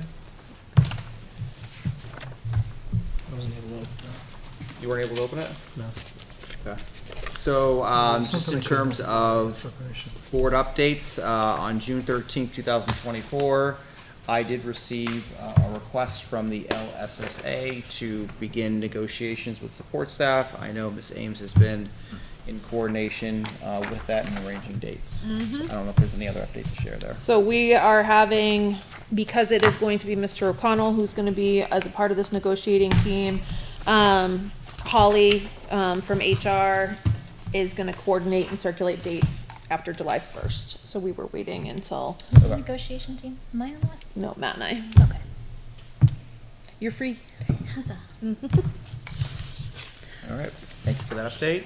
Like, they did send the formal request to bargain, so we have that. Next up is athletic director job description. So there are two job descriptions that are kind of linked here, and I want to start with the athletic director job description. So, as you know, with Coach Knight resigning and advertising and posting the position, we've had conversation about making this into a middle school and high school athletic director position. The high school continues to maintain that they don't need, so traditionally in Litchfield, the athletic director has taught 2 classes in addition to being the athletic director. Because they have realigned their teaching assignments, they do not need those teaching classes to be covered. And so in talking that through as a team, it was determined that the best thing was to expand that into a middle school, high school athletic director position. So this job description, which you can see was last written in 2014 and probably should have been reviewed anyway, had a more substantial review because it now expanded to include covering the athletic director at the middle school. The other link that is in there is a middle school athletic coordinator. So people have called that position the middle school athletic director, but it really wasn't. It was a coordinator. And that is actually in the collective bargaining agreement of the professional staff, that there is a coordinator at the middle school. That's the position that Dan DeForney has held, and it has functioned much like an athletic director. So the vision here is to expand this so that the athletic director coming on board has the more encompassing look, so they'll cover 5 through 12. Clearly, the bulk of responsibility is going to be high school, because there are NHIA rules that need to be followed, which are not as flexible as Tri-County League rules that we have at the middle school. But the person in the position, if we approve this job description, and by the way, this has been vetted with the candidate that you're going to be introduced to later, so that person understands that they're being asked to look at athletics in both places. The goal is to keep the athletic coordinator, so you'll notice supervising, they will supervise the middle school athletic coordinators. So that role is sort of in concert between the athletic director and the principals in each of the building. They also will supervise the athletic trainer, coaches, assistant coaches, volunteers, and wellness and PE teachers. So our thought was that in order to provide some relief for our principals with the amount of supervision and evaluation that they need to do, that the athletic and PE departments will be supervised in part by this position. So it doesn't take it away from the principals entirely, but it allows them to be a partner, much like we do with special ed. So our special ed director is able to partner on special ed evaluation and supervision. So it's sort of that model that is laid out in this job description. And we did our best to outline what's being added in red for you. Strike-throughs are there. There were a couple of grammatical things that we just fixed as we worked our way through this. And I can tell you that Holly, Jake, and Jen and I all sat to go through this with Dan DeForney, and like I said, we presented this to the candidate that we'll be introducing you to later. So our recommendation is that we approve it. We do think that there'll need to be continued work done on it. So if you look down below, lifting up to 10 pounds occasionally required. And we have to review all those sections of job descriptions because we think that that's probably not occasional as an athletic director. 10 pounds is not a lot of weight. So, and there was, where was it? At the very end, it struck all of us that it said, this is a fairly sedentary position and the employee is not required to do extensive physical exertion. And we're like, that's been in there for 10 years? Just setting a bad example. Yeah, so we just struck that part of it out. Yeah. But at any rate, this is the realigned job description, and the recommendation from the team is for the board to approve it this evening so we can proceed ahead. So I had a question about the supervision of the wellness and PE teachers. Because this is a director of co-curricular activities, I don't know if it's a conflict per se, but nowhere in the qualifications for this position is anything about education or pedagogy or anything like that. So I kind of have a hard time with putting a position where we don't require any of that. We don't require a degree in education or anything like that as a supervisor for wellness and PE teachers. I think it makes more sense for the school admins to still supervise their wellness and PE teachers. And just to clarify that point, so the admins are still the primary observers and supervisors. Okay. If we think about Val in high school guidance, Yeah. she's a member of the admin team. Yeah. She is directly supervising the counselors, although they remain, Yeah. the principal is the primary person.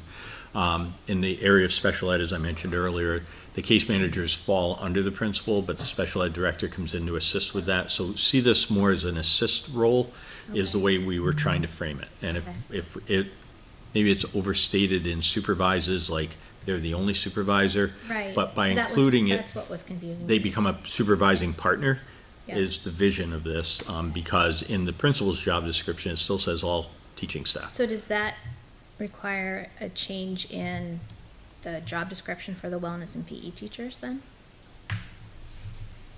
that they will be supervised by? I more don't than just believe the so, building? because I don't think, I'd have to double check on whether their job description is different from a teaching job description, Yeah. which is to the admin team. So ultimately, Yeah. they answer to the principal in the building.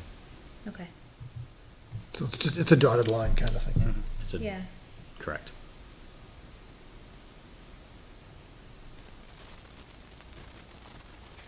Any additional discussion? I will entertain a motion to approve the job description. So moved.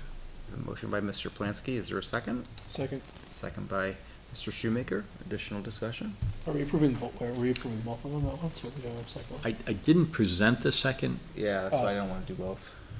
I've reviewed both, but we should do them individually, given the way it was presented.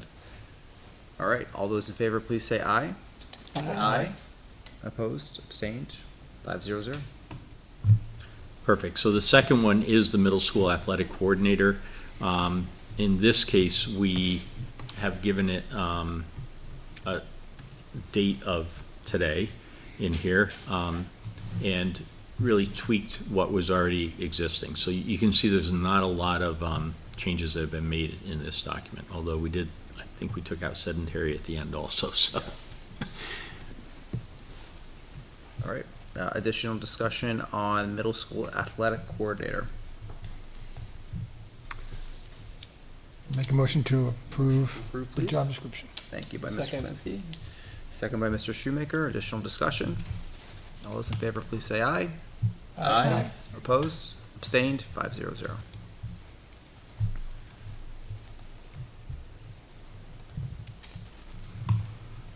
And we have the yearly questionnaire.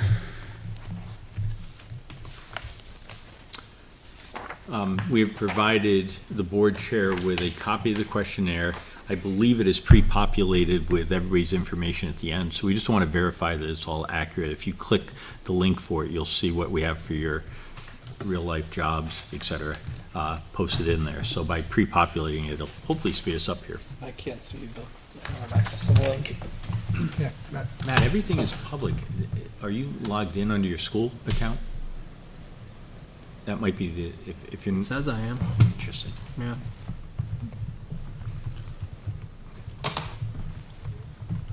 Yep. I don't see you on, oh, there you are.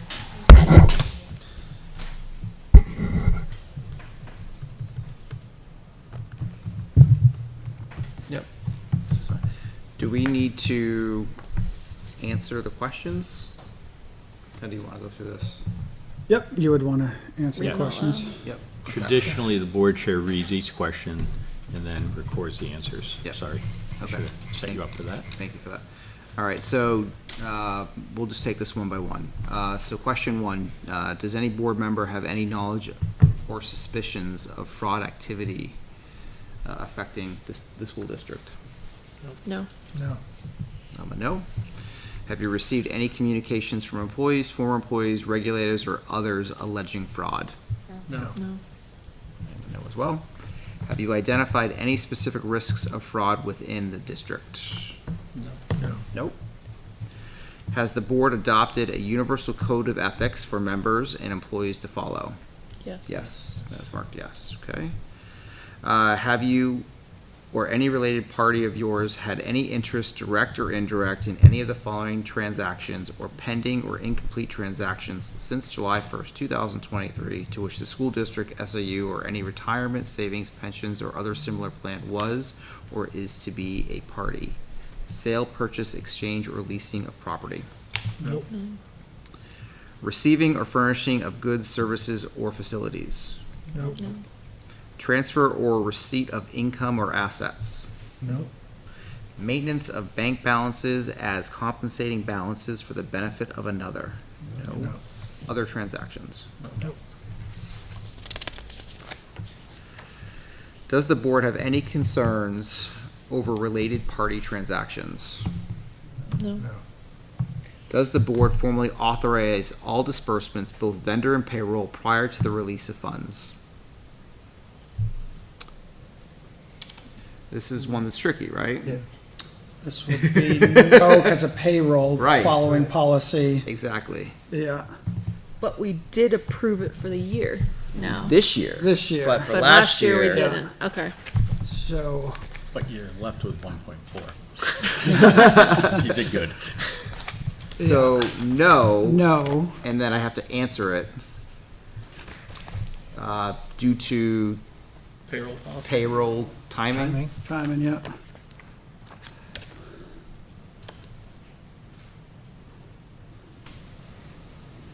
Okay.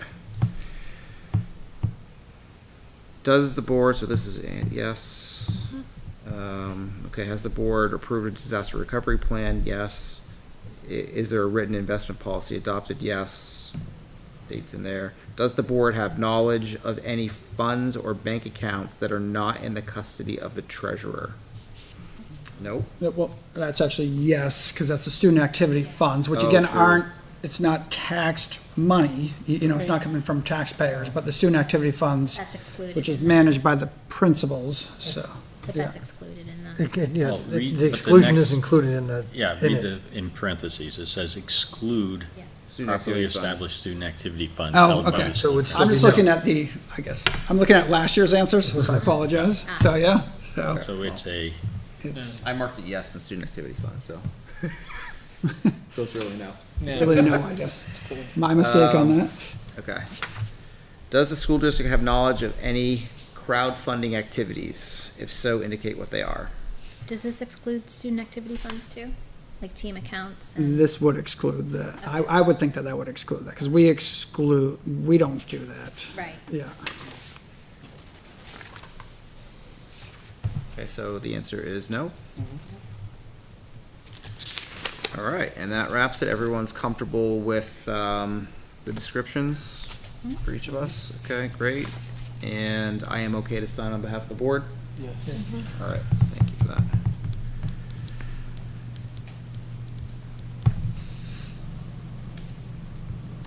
All right. That completes the questionnaire. Thank you very much. Summer hiring. so proposing a little bit of a different procedure this year. So in the past, the board has authorized the superintendent to make hires between now and a date.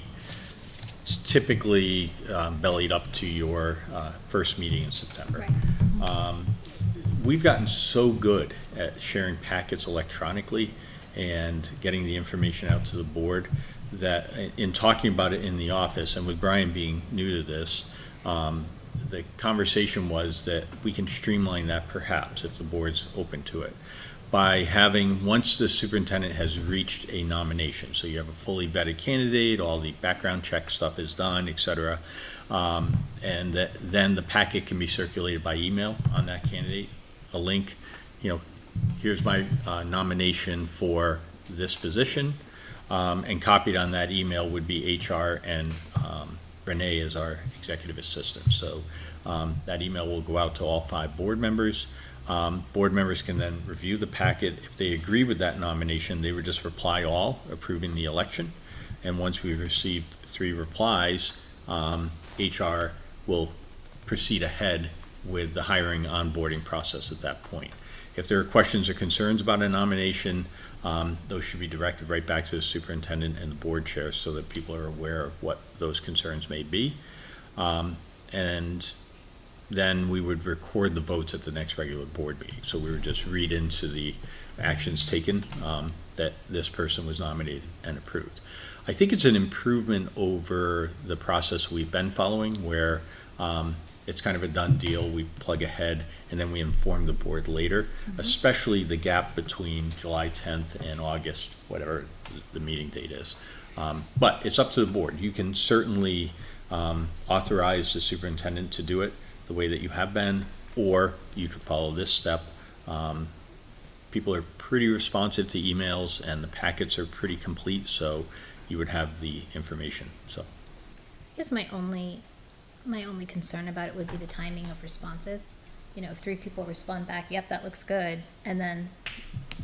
but then someone comes forward with a concern, then, that can get Right, sticky. so should we wait for all 5 to respond before we move forward. Well, remember, the process it's replacing is you don't get to respond, Right. right? So we're trying to improve that. Which I'm Baby actually steps, I fine get it. with, because that's the superintendent's job, it's not the school board's job. We approve the hires, but, you know, the superintendent is the one who knows the candidates and knows the process and has nominated the best person for the job. That should still stand then for this too. The superintendent has nominated and is putting forward the best person for the job. We're just adding the step of Sure. 3 board members, in theory. Yeah. I guess my only question was, is this allowed? Right. Because I thought the Email. email votes were restricted by some state law, but I don't know if I'm making that up. I remember that too. Because I remember, like, for example, tonight, if I knew I was gonna be late, I could send in my votes for the first 5 items, but I can't do that because I can't email in a vote. Now, I know this is a special procedure for the summer, but I thought there was something about electronic voting. So my understanding was that you can't pre-vote on something that might change in the meeting, right? Okay. Whereas this is a nomination, here's the packet, this is the person, it's not gonna be amended at the meeting, so pre-voting on approval of minutes, for example, and then somebody motions to change those minutes, your votes can't be cast because you didn't pre-vote on what the final product was. My understanding is that is allowed because you have the packet, this is what you're being asked to approve. Didn't you say this isn't something we vote on anyways right now? Past practice, Matt, has been that the superintendent simply does the hire, and part of it is you have to be nimble enough in hiring people.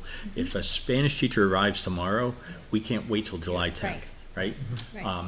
But if we get a vetted Spanish candidate and we email this out to the board, I bet we have 3 approval nods within a day, would be my guess. Watching the way you operate, I think you would speed that right through. But, again, it's your call on whether you want to just give that authority over and let it proceed ahead. But then you find out about it afterwards it's a done deal. We've entered into an agreement at that I'm point. okay with it, but let's just triple confirm that it's legal to do with the electronic votes. Mhm. That's okay, I'm good. That's the only thing that's given me pause, is Yeah. I just remember there being some state law that was passed to restrict email votes for elected officials. Yeah. And my other concern was with the confidentiality of it, just because we haven't been consistent with when the links to the application packets are livened up. Like in the past, it's been, right before we go into non-public, then we can view the packets. Sometimes it's been, we have them beforehand. So I'd like to firm up that practice, and decide, moving forward is, how do we want to do it?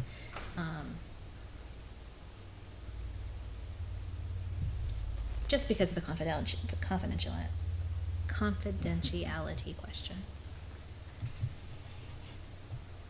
Okay. I don't know that we can solve that tonight. Well, if we But- sign it over to the superintendent, in the meantime, he can hire people. He can make offers to people that we're interviewing right now. That's the way it is Yes, but already, it right? still requires board approval.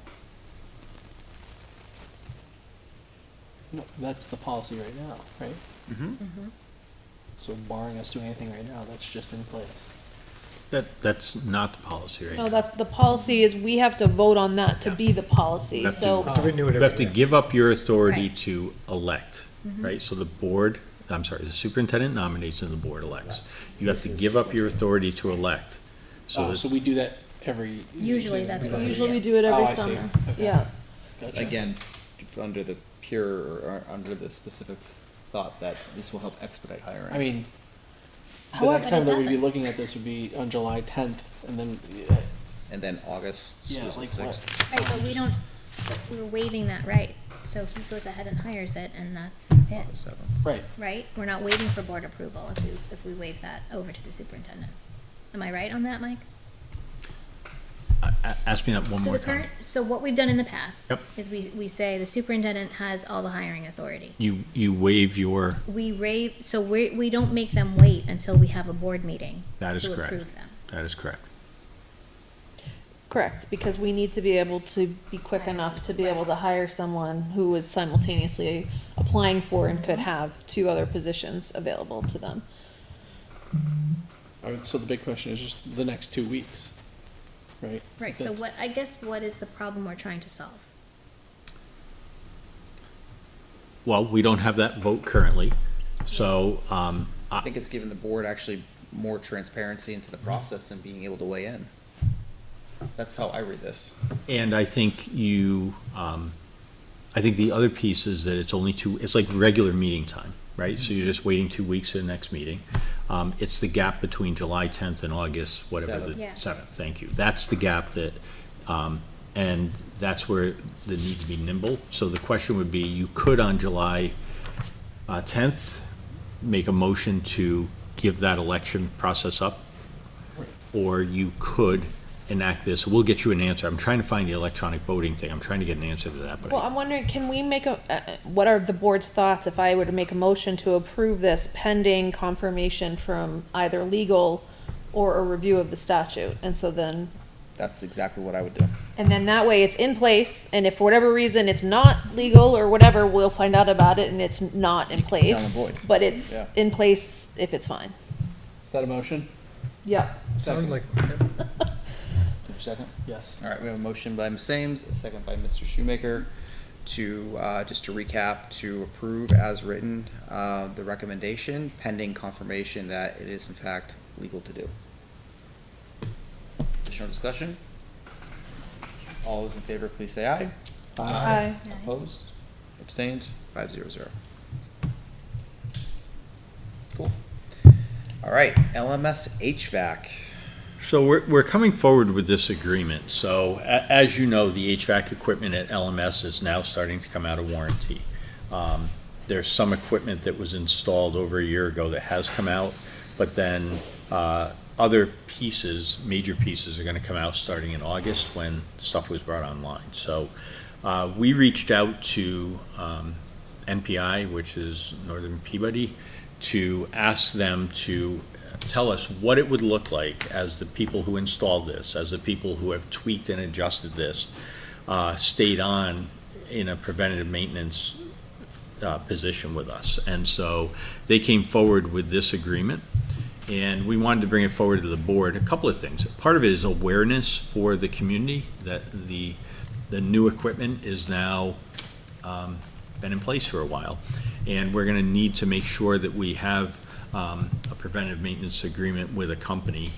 And what, you can see what they're gonna do. They're going to inspect and service the equipment. So the concept is that they would catch anything minor before it turned into something major in terms of a fault with the equipment. So 4 times a year, July, October, January, and April, they will come out, go through all the equipment, inspect, provide preventive maintenance to the equipment as needed, and then if there is a service call that needs to be made on the equipment, because you have a preventive maintenance agreement, it will allow us to have a preferred rate for that. So if we just call them and say, can you please come and fix this, it will cost more than if we call them under a preventive maintenance agreement. So the cost of this is $9,300.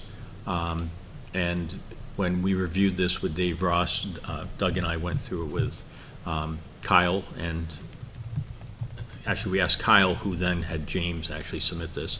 Our recommendation is that the board agree to do this, that this is a smart way going forward, so that we don't end up in the scenario we were a few years ago, where we had lots of failed equipment at both the high school and the middle school and the elementary school that we needed to repair and get back online. So this is just, you have invested millions of dollars in that building, and making sure that you keep it running in tip-top shape is important.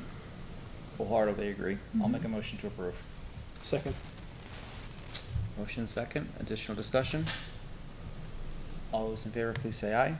Aye. Carries 500. do we have PM agreements for GMS and CHS in place? We do not. We have preventative agreements certainly for some of the HVAC in some of these buildings. It's in the budget. Yep. But it's not preventive maintenance, is it? Oh, no, there's preventative maintenance, so. Oh, I stand corrected Yeah. on that. Yeah, for Yeah. sure. So which would be a different company than what this company is, so, But Doug, if I may, I just want to poke at it a second. Is it on HVAC equipment or is it on like boilers? it's on boilers, and I think some of it's on the HVAC as well, Okay. so All we right. can double check with Dave. Isn't a boiler the H part of the HVAC? It is. It's part of that, yeah. Yeah. The other parts of the issue. So I guess would it be wise at some point to try to have one company do all three? Well, we have a company now that's used to kind of working with the equipment at the high school and the elementary school. This is all the electrical equipment, electrical heating. It's different than, Yeah, so they're familiar with that, so when they come in, they don't have to kind of guess where things are, they can go right to it and get going on it. And then, so this company now has installed all the stuff at the middle school, so again, they'll work quicker on what they installed as well. So what we've actually asked of Dave is to actually keep it separate, go with the people who know the equipment, and actually make sure that the high school people don't go to the middle school, because once they go to the middle school, if they switch something because they think it should be better, they're using their thoughts of knowing it, a small percentage of what the middle school people actually know and who installed it, and vice versa. If the middle school people went to the high school where they didn't install it or have worked on it for a while. So our goal as of now is actually to keep it separate so that the people who know it are the ones working on it. all right, thank you for that. Let's see, next up, we have snow removal bids. So this was sent out to bid, and we had one bidder submit, and it's Dalton Farm. And our recommendation is that we enter into an agreement with Dalton.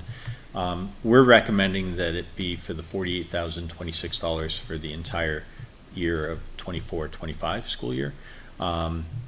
And that is consistent with the amount that we were currently under agreement with, right? So that there was no increase in the amount, although it wasn't an agreement, it was just a projected amount that we had received for next year. You'll notice that there is an alternative per storm quote, and this is a gamble for the district and for the board, because we could go with, we'll pay $5,400 for each sanding plowing event under 8 inches of snow. Looking back last winter, that might have been a better deal, right? Because you can divide the 5,400 into 48,000 and perhaps come out in a better position. Or if you get over 8 inches and it requires multiple removals, then it goes up to $8,100 per I just don't event. think we can budget. I don't want to gamble it. Yeah. Yeah, I think I we mean, budget there's too much appropriately. risk with, the per storm rates. Yeah, so if we go back over a year, the board was interested in kind of knowing what the per storm Yeah. was. But I agree, I think it's harder to budget. I think going into next year, one of the reasons we're recommending it is Dalton Farms gave us the same price next year that it is this year. It's the following year that it goes up in price. Which makes sense that they're gonna go up in price at times because their labor goes up as well. One of our strong recommendations for next year is just knowing the changeover at the SAU. Dalton Farms does a fantastic job. They do it in a safe way. And what they do is they leave a safe product for our adults who are walking in the building, kids walking in the building, as well as the parents and everyone else driving around the building. And thank you, for going to get bids on this and just running with the process and presenting it back to us. Thank you for that. You're welcome. I'll make a motion to approve $48,026 for the 2024-2025 school year for snow plowing. Second? Motion second, additional discussion. All those in favor, please say aye. Aye. Opposed, abstained, 500. Next up, I would like to invite Miss Mary Sullivan to the desk. Welcome. Good evening. These fancy pointers here so I can use. Very cool. Before I get into the science curriculum, I just wanted to give you guys a quick update. We did have our June Live to Learn last week. We had 37 different staff members that attended over the course of the 4 days. Half of those staff members attended all 4 days. So that was awesome.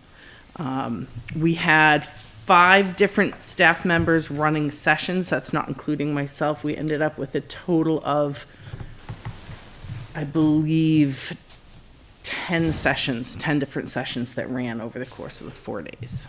So, and I really want to thank publicly Karen Desjardins, our digital learning specialist, who ran a number of those sessions and had a full house. I mean, it was standing room only for a few of her sessions, so, which she was not counting on. We did not originally have that many signups, so it's good to see people really interested in learning more about some of the things that we have coming our way, whether it's the AI, whether it's the use of Canva, just some of the tools that we have available for our staff. And I also really want to thank Lauren Crowley for doing an amazing job with lunch and feeding all of our teachers that attended. She always does an amazing job, but she did herself this time. So I promised to get this to you guys before I left, and since this will be my last board meeting as well. What you have in front of you is the grade K through 7 science curriculum for a first read.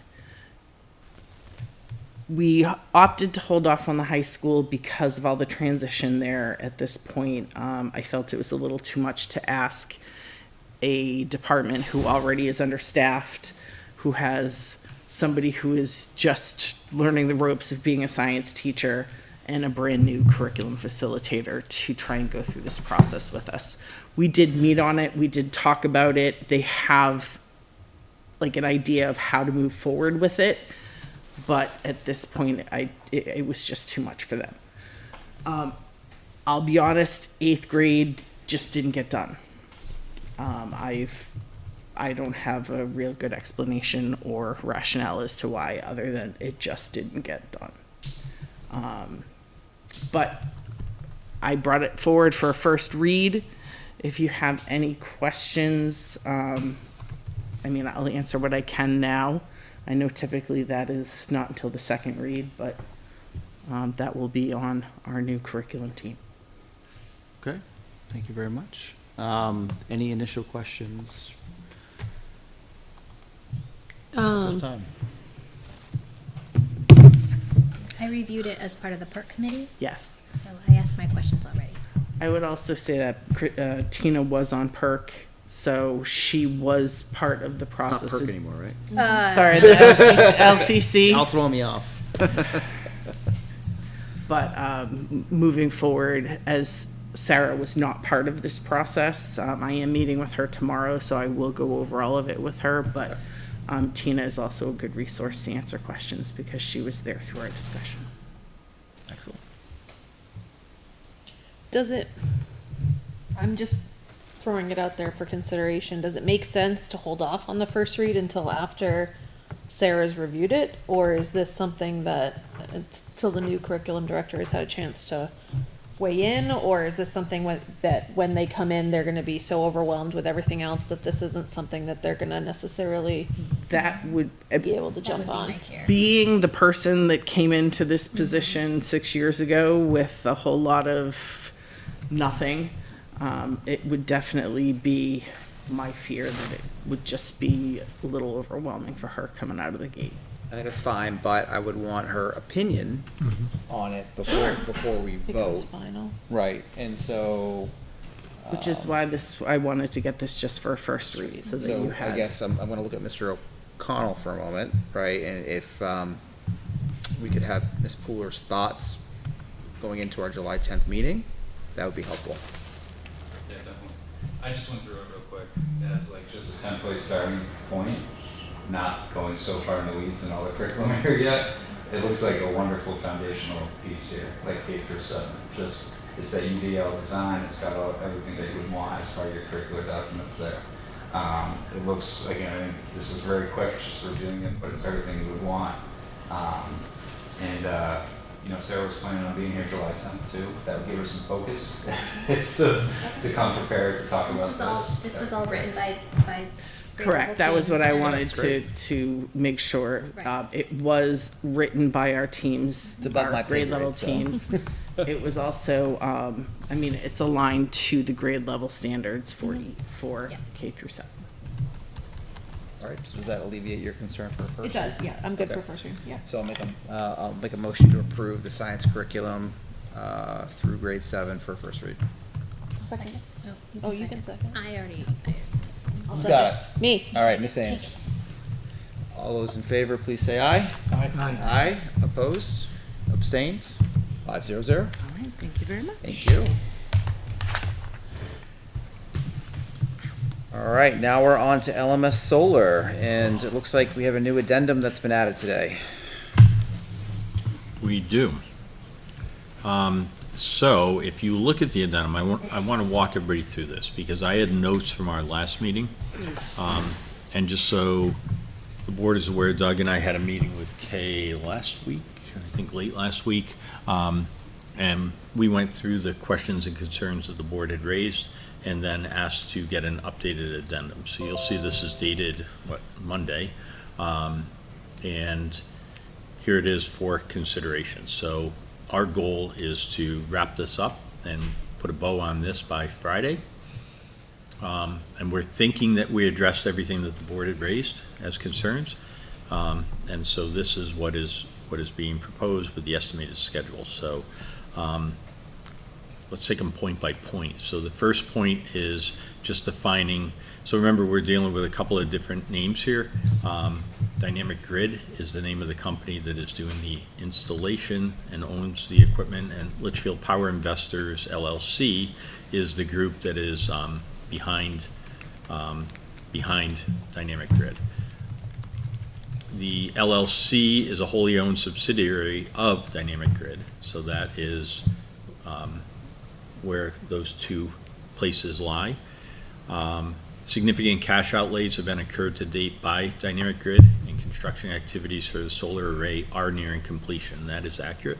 Things are winding down over there. There's still work to be done, but for the most part, the array has been put together on the roof. Now it's wiring and getting it into the combiner box. And we've agreed on a location for the combiner box also. So it'll be behind the high school, or I'm sorry, behind the middle school, but at ground level, sort of. There's a natural pathway coming off of the roof where all the pipes and wires can go to go down into the combiner box, exit back out, proceed along the roof line, and then into the electrical supply room. So everything's in good shape relative to that. Noting that the fiscal responsibilities of the PPA went into effect on September 1st, 2023, so we have been paying under that. And they are, have you received word on the loan closing? No, not yet, so I'll reach out again tomorrow. So the loan closing was imminent when we met last week, and we have checks in hand waiting for the loan to close so that we can then balance everything out. So we did discuss that and get everything in order so that we can close things out. Hopefully, we'll find out tomorrow that everything's proceeded. And then a reminder that Litchfield Power Investors is the owner of the microgrid. They have the responsibility for the equipment and any substitution. And that is consistent with the original agreement that we signed. So I know the question came up about the capacitor batteries, for example. They're named in there, but if you read it, it says or a similar substitution. So it did address that in the original agreement that we had signed, that substitutions could be made under that. So estimated schedule, they are looking to have the Eversource interconnection agreement ASAP. We have the version back from Eversource. This is something that we have to sign. There was a suggested change from our attorney that was not made by Eversource.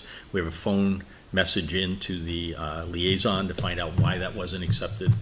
And my guess is their attorney said no, but we just need to verify that so we know exactly where we stand on it. So as of today, we have not signed that interconnection agreement, but we are very close to getting that done.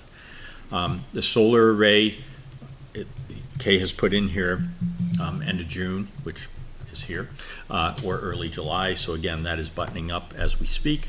The commissioning and interconnection activities by Dynamic Grid and Eversource would take place in July.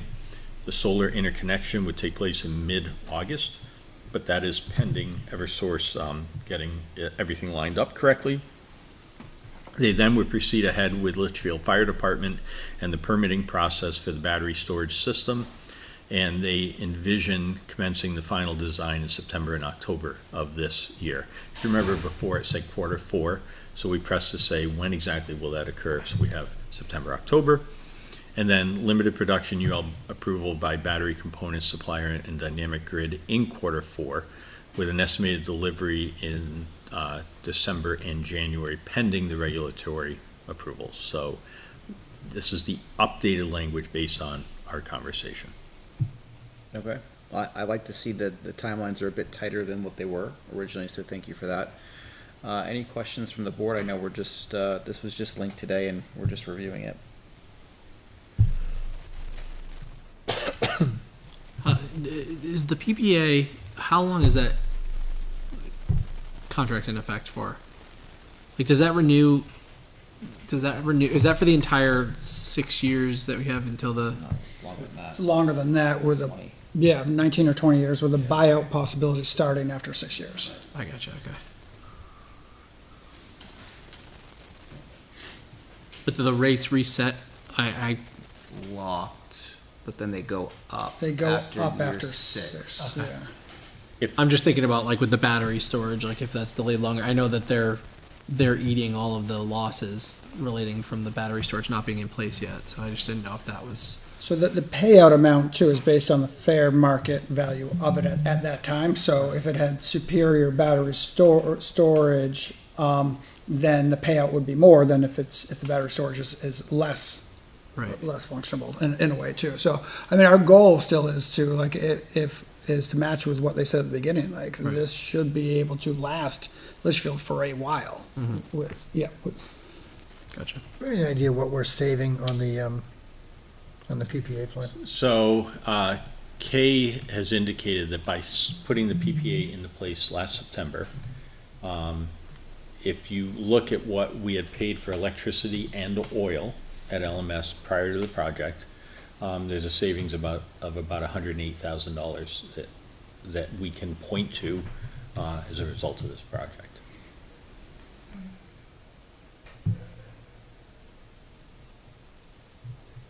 Right, any additional questions? Are we comfortable with the superintendent or business administrator signing off on behalf of the district? Yes. Yes, yes. Yep. Yes, all right, you have the approval to get it all buttoned up, thank you very much. Perfect. You don't want to do a vote? Do we need to do a vote? You've done a vote in the past. I'll make a motion to approve. more formal. Okay. Signing this. Well, it says Litchfield School District, it doesn't say superintendent or anything on it, so I Yeah. don't know. I think if a formal vote to have me do it would just I made the button it motion. up, right? Second. We have a motion by Mr. Shoemaker, a second by Ms. Ames to authorize the superintendent to sign the amendment for Dynamic Grid. All right, additional discussion. All those in favor, please say aye. Aye. Opposed, abstained, 500. All right, next up on the agenda, we have board goals this evening. Again, as a placeholder, we look forward to continuing our conversation on board goals with our new superintendent beginning in July.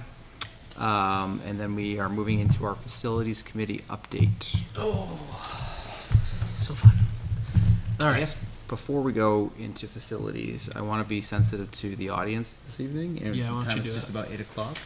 Would the board be okay if we do community input at this time? Okay, so I'll open the floor to community input, as the time is now 8 o'clock, and public comments should be made without expectation of response by any school board member. And comments and statements may be made on matters of public concern directly related to district policies, programs, and operations. Welcome. Thank you. Kathleen Follis, 8 Mike Lane. I just have a couple of questions and then a couple of comments. My first one is, I had kind of just gotten home and heard the beginning of the school board meeting about Mr. Taunton's almost done. Who assumes his roles? I know there was some question about him potentially coming back part-time, but he's stepping into a new role, so it doesn't sound like that's really realistic. So who takes all of that responsibility until we find somebody? do we have that figured out? So it's to be determined.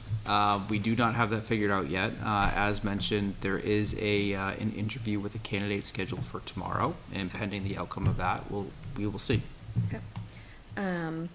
And then I did want to touch base, I know there was some discussion, and I'm not a speech language pathologist, but I do work closely with them, about the funding and whether that's enough money to carry through. You guys have Yes. specifically asked. So I just want to clarify, the position that money filled for this year was actually an assistant, and that's why it was able to carry as far as it did. It would not have covered a speech language pathologist. Obviously, an assistant is a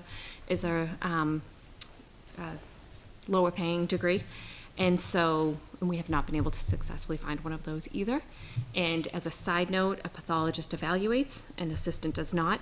Our other we have typically 4 full-time positions. This year we were down to 3. We were able to bring an assistant on partway into the year, and that's where the money survived. But this year we are down to 2 speech language pathologists for evaluations. So just so you know, we're at 50% capacity for that. So if we do find a pathologist, then potentially please be willing to add to that fund from whether it's benefits or whatever else. And then I did have a question about, I understand why the athletic director position from CHS is now becoming CHS less LMS, especially where they're gonna have less of a role at CHS without the teaching. My only question is, if we have an athletic director for CHS slash LMS, why would we also need a athletic coordinator at LMS when we don't need an athletic coordinator at CHS, and that's a bigger demand? So just, you don't have to answer me, but just floating that out there, I was just wondering. The real reason why I came down is I just wanted to thank all of our SCU members who are moving on. Doug, you've been very transparent and honest in your in your explaining of everything over the past few years, and I appreciate that. You've been willing to talk and chat and answer my questions. And then Dr. Jetty, we haven't always seen eye to eye, whether it's on boards or anyplace else, but you've always been willing to have a conversation with me, to discuss it, to hear my viewpoint, and to share yours, and I appreciate that. When the therapy room was covered in mold, it took an email to you to get somebody down to look at it, and then immediately it was addressed so that by the time students were being serviced, it was clean. So students first in that aspect. And then when COVID hit, it was an event that nobody could prepare for. As a staff member, you definitely pushed us, and pushed us hard. But that being said, I also had students in the district, and in talking with parents from other districts, and also down in Massachusetts where my family is, we were up and running and doing more than they did by June. And so as a parent, I appreciate that, because I had 2 kids who were heading off to college and they needed that. And let me see. And then even as tonight, and I hear you discussing back and forth, I hear questions from the board, you're provided details so that the transition can be as smooth as possible, as are you, Doug. And so I think that's very valuable, and hopefully the transition goes forward, even chiming in as far as CHS and clarifying the room availability and space needs, because space is something that's going to not be your headache anymore, but it will continue to be ours. And so clarifying that how much space is up there, while I don't agree with preschool going up there, we do need to do something with that space, and if so be it, whatever it becomes at the board's will. But knowing how much is there is an important factor so that we can make the best decision for the town. So I appreciate your detail and your due diligence throughout. So, Thank you very much. yep.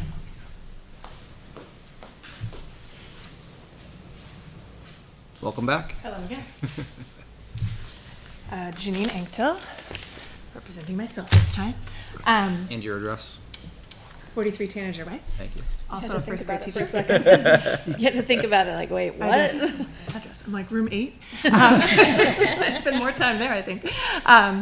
And actually, since Mary is here now, I did thank Mary earlier, and I just wanted to add on. He has a card for you that I gave Mike.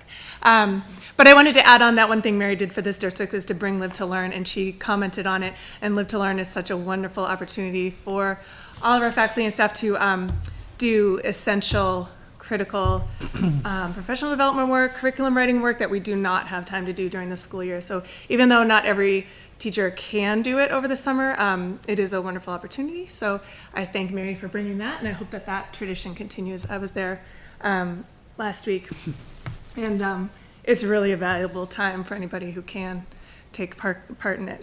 So thank you, Mary, for that. I wanted to comment on your discussion about the kindergarten numbers and 5 classes or 4 classes. I want to point out that you are already, right now, 4 classes, you're already past your strive by number, your strive for number in your policy. So you have a strive for number of 18 kids per class, and right now you're at 18 and a half kids with 4 classes. So I don't know why we have a strive by number or strive for number if we ignore it. In your policy, it has something, I don't remember the exact wording, but it has something about other considerations. And it has all these considerations listed. It's not just a blanket number. It has educational value, the educational needs. There's other considerations. Something that should be considered is the fact that we don't know the makeup fully of the incoming class, but we have had more and more IEP needs requiring para support and have not had the adequate staff to fulfill that support. So why now choose actively to go over your strive by number and have larger classes when we have not been able to provide the support that has been identified already? You talked about what's the harm in waiting 2 weeks. In Live to Learn last week, I was with the kindergarten team, almost the entire kindergarten team, not the whole team, that was doing so much work on looking at their curriculum and revamping. We've had some new programs that came in this last year that now that there's been a year they've lived through, they're trying to figure out what adjustments needed to be made for their population, and taking data and doing so much good, deep work and discussions.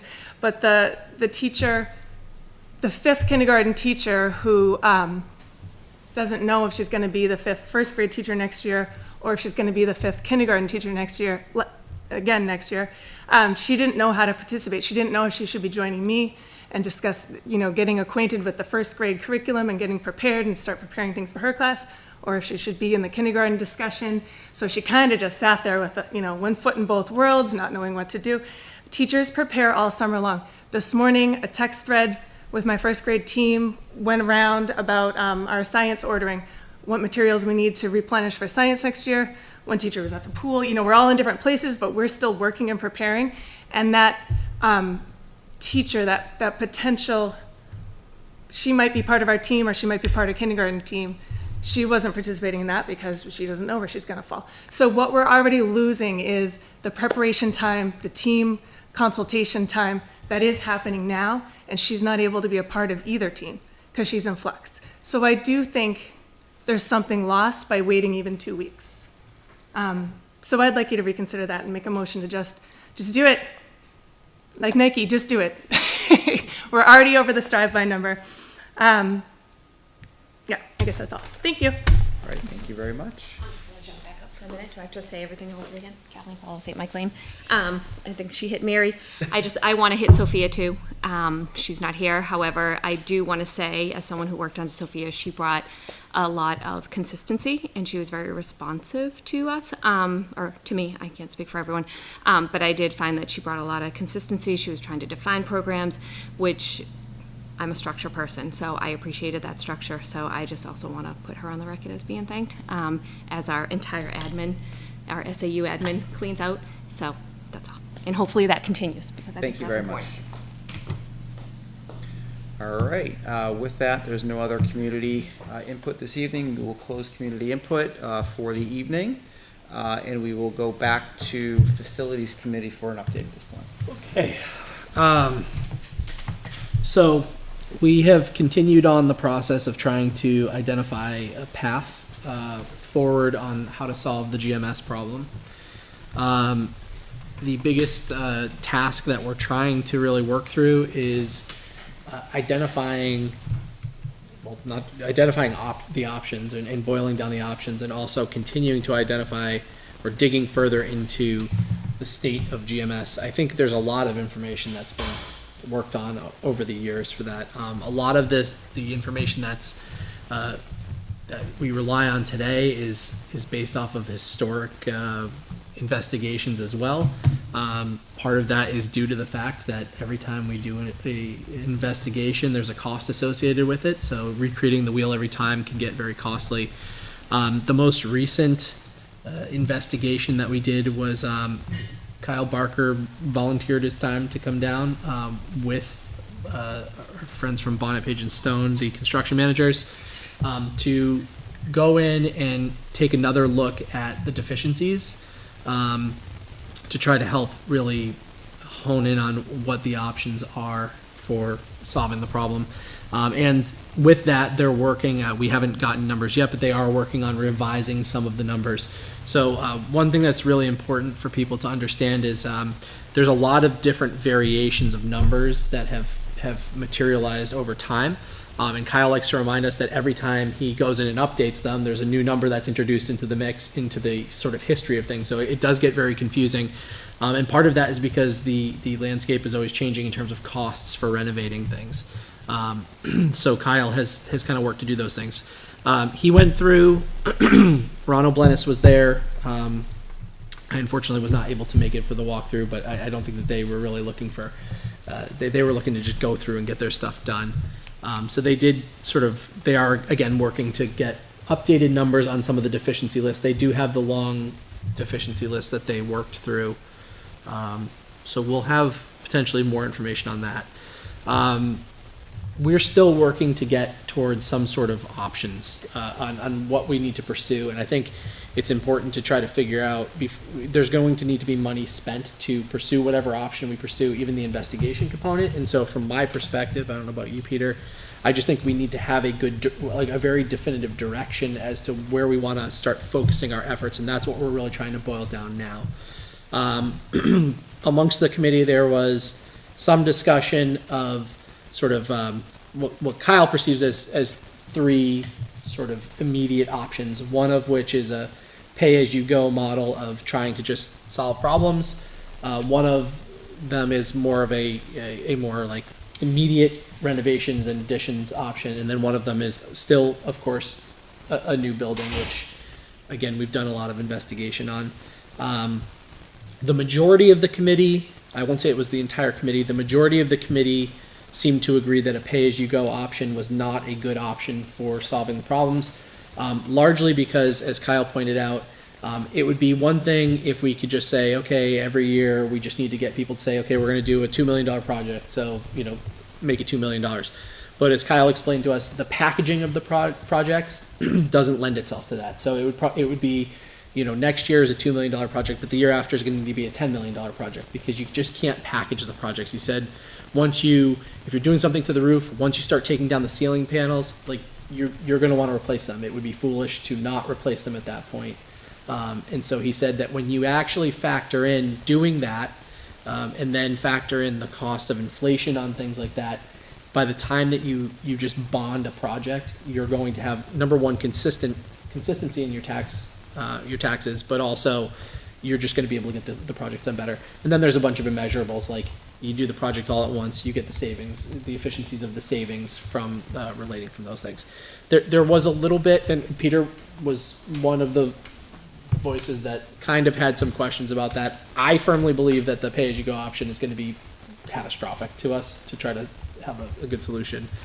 But beyond that, we haven't really we're still working through the renovation addition component of the project to really try to evaluate that. With all of that said, there's also a need for us to gather information from community in terms of focusing the efforts. And one concern that I have with that is just, we do have now a subcommittee that's working on trying to ascertain some of those things. Gathering information through surveys, I think there are people that do it for a living, right? So my concern is just how do we adequately get to the root of what we need to get to, and we're doing our best as a committee to try to start to formulate that, but I do quite frankly think that at some point we're going to need to engage professional help with that personally. That's my personal feeling. I don't know. We haven't really pulled the committee on that. I think from my side, I'm looking for direction from the facilities committee and what the committee recommends to the school board. Yeah, and that's ultimately the That's goal. what I'm missing here right now, right? And maybe it's just not there yet, and that's It's cool. not so it's not there yet. Yeah. And it's not there for two reasons. Number one, we still need to know the actual. We're still trying to boil down what does it mean to do a renovation and or addition to the building, and so as Kyle gets us some of the updated numbers, we're trying to get to a place of like, well, what would it actually cost to do that? Well, I do think tonight, based on the usage of the classrooms at the high school, there's an opportunity for a sort of a newish option to say, okay, can we redistribute the kids across the We do buildings need to, differently? we do need to represent that. So the initial feedback, so meaning You basically redistribute move the- you- seventh and eighth grade up You to the high redistribute school. the kids, right, but then it opens. Still the- need a long-term solution. But it opens the conversation, you still need a renovation. Yeah. That can't be able to accommodate Right. that, because you need a separate lunch area, like, there's additional spacing needs if that is the path forward. I still feel very strongly that jumping from, well, this is a solution, and this is a solution, and this is a solution, isn't going to get us anywhere without input from the greater community. We need that data. We need That's- that survey data that says, did you support the project? Why? Did you not support the project? Why? What were the stumbling blocks? I think there are lots of voices on that committee. I watched the last the June 12th meeting. And there were a lot of voices saying, well, the reason people didn't vote for it was this. Well, the reason people didn't vote for it was this. Everybody I think there were a talked to- couple voices. I don't think there were a lot of well, voices. there are many different opinions on why people voted yes or no, and I think the people that you talk to, you know, in your circle, it's going to have a different. They're going to have a different perspective. Until we can figure out the answers and what people will support and what people won't support, I don't think we can keep looking into all of these multiple options. Yeah, no, at and the so, same so, time. but part of the investigation is asking about the options, right? Because we do need Right. to know, Mm-hmm. for example, if people feel like a consolidation, you know, there's sort of. I agree with you. I agree. We do need to figure out what people will support. Right. If we know definitively, right, like, so, you know, I agree that looking at those, the occupancy numbers of the rooms is a big thing, but if we know that, you know, 80% of people said, I absolutely would not support that, then it doesn't really matter whether, Right. we don't need to spend time on that. Right. The biggest concern that I have is just that, as a community member, you know, as a real estate lawyer who's doubling as a chair of a facilities committee that has no experience with like generating surveys, Sure. I'm not super comfortable taking the stab. I feel like we're going to keep failing if we are not. But we thought we had approved already money talked to do about that. I thought we had said we were gonna Right. investigate and find someone who could neutrally do it because Yes. whatever survey we came up with or facilities came up with Right. associated with us Right. could be viewed as being Biased. biased or. And there were draft survey questions circulated amongst the committee. Yeah. So Mr. Oblenis did draft some questions, and then we went through them, and the committee sort of decided that they felt like they needed to spend more time on those. I don't even know how. I mean, I don't really know how we find the right people to engage for that. To be honest with you, I'm just being honest. So that's one thing that I do think is an important component of. Do we know any other town that has gone through this and has created a survey that we could sort of use as a jumping off point? I think any of the towns that just failed their buildings, That's true. right? Because the survey, And I I think think Kyle's a Mr. great person to ask. Yeah. He's done this before. Yeah, I can ask. Kyle. I'll send him a message. Yeah. If you go to the Monadnock, they had a really good project website that has been circulated previously, and I think there were I think the survey is on there. Yeah. part of the concern will be how many people participate in the survey, right? It has to be statistically relevant. Right, but if we have to get a mailer out, you know Yeah. what I Right. mean, like, I Let's think do it. that's relatively small dollars to get some insight from Yeah. everybody. And I we do even think- talked about having people go door to door, you know? The question, one other component that Kyle did present to us, just because it was of sort of significance. He has been continuing to coordinate with Amy Clark at the state about state aid. And he got some pretty good information about how we would continue to qualify for state aid, how we could reapply and potentially lose ranking, but if we wanted to resubmit, the next ability to resubmit would be May 2025 if we were trying to apply for like a renovation Right. project. The next approval will be 2026. He also believes that just from a new construction perspective, just rerunning numbers, looking at some efficiencies, with some changes in the overall scope of the project, namely removing some of the passive house stuff, that the cost per square foot could be decreased pretty drastically. I think I wrote down between $355 and $375 a square foot. From 420, $425. 425. Yeah. I mean, he's thinking that that would be pretty significant cost reduction in what we would be looking at for. Yeah, $75 times 80,000 square feet, it's a big deal. Is that- He also believes that with some changes to the overall design of the school, that he could potentially get it down a little bit smaller. And he also believes that there may be some, what is it called, I can't remember the terminology, but basically, it's a mechanism by where more control is put into the construction manager, and therefore it can reduce the costs even further. And did I hear right that we would not lose our ranking on the Correct. site building aid list if we go forward in? We actually moved down a spot because they extended somebody, Colebrook, is that the one that failed? Yeah. They restarted the clock on how many chances you get to get it, So we would be We number stay, three. we stay number 3 if we were to decide, if we do all of our work and we figure out that, if by some chance that the renovation thing is very costly and it does make sense to do a new construction project, we would stay on the list. If we are gonna go for something else, we would need to, resubmit. But I So believe we what- can update our amount. That's what I was wondering. We can update our amount, so If we we would pay actually less- qualify for more money now, based Because of the off of, increased because we costs. can re-update our amounts and because of inflation, so. The one question that the board, or that the committee had was just some, wanting some guidance on timing, obviously, it's July. How important is it for the board to have something on, the ballot next year? My feeling is, I think we just have to keep doing the work and see where we're at, personally. That's my feeling. I mean, I think obviously we have a problem that we need to solve, and it is an urgent problem, but, I mean, I don't think we're trying to just. As it relates to the CIP, right, they're looking for information as soon as possible. I told them July was certainly not gonna happen. Sure. Yeah. August, September, and to get it on the ballot. And we gotta remember too that there's a lot of big stuff for the town that's gonna be on the ballot next year too, come March. I mean, you could always, from a CIP That's always perspective, you can plan certainly $1 million a year in costs associated to the district.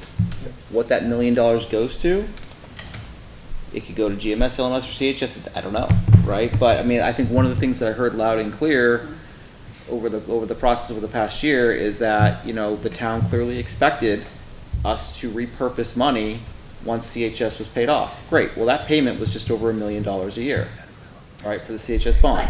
But we know where that money went. We know where that money went, but at the same point, right, if that bond payment was $1 million a year, should we be asking the taxpayers for $1 million a year going forward to help us address some of the renovation concerns and immediate needs at Griffin and continuing, as well as, I don't understand what So the are you other option advocating for the is. pay-as-you-go option? I'm advocating, well, I don't know that I'm advocating for, I'm just brainstorming here, truly, Oh, okay. at the moment, right?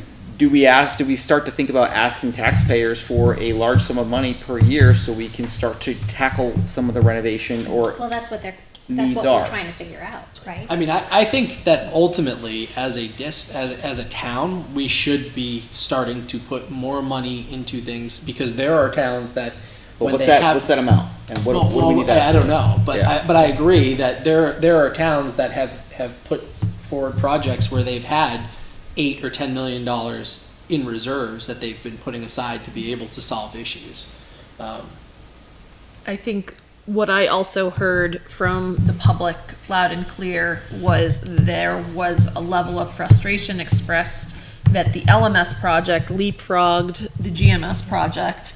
And so in the sense that if there's this, we all agree there's a need at GMS, but we went to LMS, and I think in part because that's the smaller problem we could fix at the time with the funds we had. But since then, I've heard criticism that, well, if GMS was really the problem, why'd you put this much money into LMS? And so I'd want to be careful about doing $1 million increments and doing something else on the CIP that doesn't rank I'm hearing, as well, high. I'm hearing But I hear money going- both. I'm hearing money just going into a reserve. I'm not hearing money being expended out of the reserve for like one-off. At least for the, It, faci- it for the depends how you facilities write it, committee. right? You know what I mean? But Everybody, I think everybody in the room recognizes that preventative maintenance has been lost, and maybe that's what that $1 million is for, is to get caught up on all the PM at all the schools and have some sort of fund that is exclusive to do that. right, but we also, To do something. but we about also know, GMS. like, let's just talk about Right. LMS for a minute, because it's all part of facilities. We know that that parking lot needs to be We do? Yep. replaced. We know that that is a very high dollar ticket item, is to rip and replace that, right? So maybe to start to get taxpayers behind some of the work that we still need to do as a district, you're asking for that large sum of money to tackle some of these other things while getting the taxpayers Well, that's prepared for a large increase. That's why it's all in the CIP. Right, that, the parking lot and a couple of other things are grouped together on the CIP, They're all in the right? CIP. But again, do we leapfrog GMS at number 1 to go to number 4 because we have the money to be able But to I don't adjust wanna for? wait to address all these other things because of this. Agreed. And again, I think it's chicken and the It's egg. devil you know. Because I don't want to put a lot of preventative maintenance into GMS if we're going to be tearing the building, if we're going to tear part of the building Or the down. question is, yeah, part of the building, right? Like, so Yeah. right now, if we're looking at renovations and additions, there's, talk about like demolishing part of it. Right. Because again, it's a balance, right? We keep saying in the meeting, we don't have to take state aid.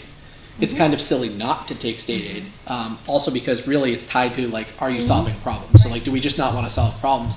One of the things with the state aid is that like, if we demolish the older section of the building, not the 1930s building, but the 50s and 60s. 50s and 60s building, that does pull us farther away from the road. Maybe that solves, because that's one of the big considerations for the state aid piece of it. So, but then it does become, do you want to go in and start putting money into that? And that's why I think we need the survey. I think And we need to that's, figure that out. was gonna be my Yeah. point. I think we what need to people circle wanna back. They wanna hear from us what the timeline is. I think we need to hear from the town community. and the Yes. community. And that survey needs to be the highest of priorities because I think a lot of us on the board are recognizing that we aren't sure what happened and why it happened and who voted the way they voted and why, and that there could be different reasons why, and understanding that information will help us process the next steps to be able to come up with the timeline that they're looking for and be able to address whether it's a pay-as-you-go or $1 million or whatever it is. Right. I just don't feel like I'm in a position to even weigh in on that until we've heard from the community, because I don't necessarily take the no vote as a never vote. Right. That's not what I'm hearing. Maybe that's what the survey tells me. Right. Never a new building. And if that's that's what the response is, then we take that. Right. But that's not what I am taking it to mean as of right now. Sure. All right, so I'm gonna bring that component back as as our sort of like urgent is our next focus. The 17th. With that said, we have the FIC operations sort of like what our structure or proposed structure. Dan Mitchell was very kind enough to help put a draft together, and then the committee reviewed that and is submitting that for the board's consideration. I appreciate that document. I wondered though, I mean, in the mission statement, it basically says that, so it's, if anybody hasn't read it, it says that to advise the Litchfield School Board in decisions related to upkeep, maintenance, and improvement of all of our property, sites, and facilities. Right now, the committee is focused on GMS, and rightfully so.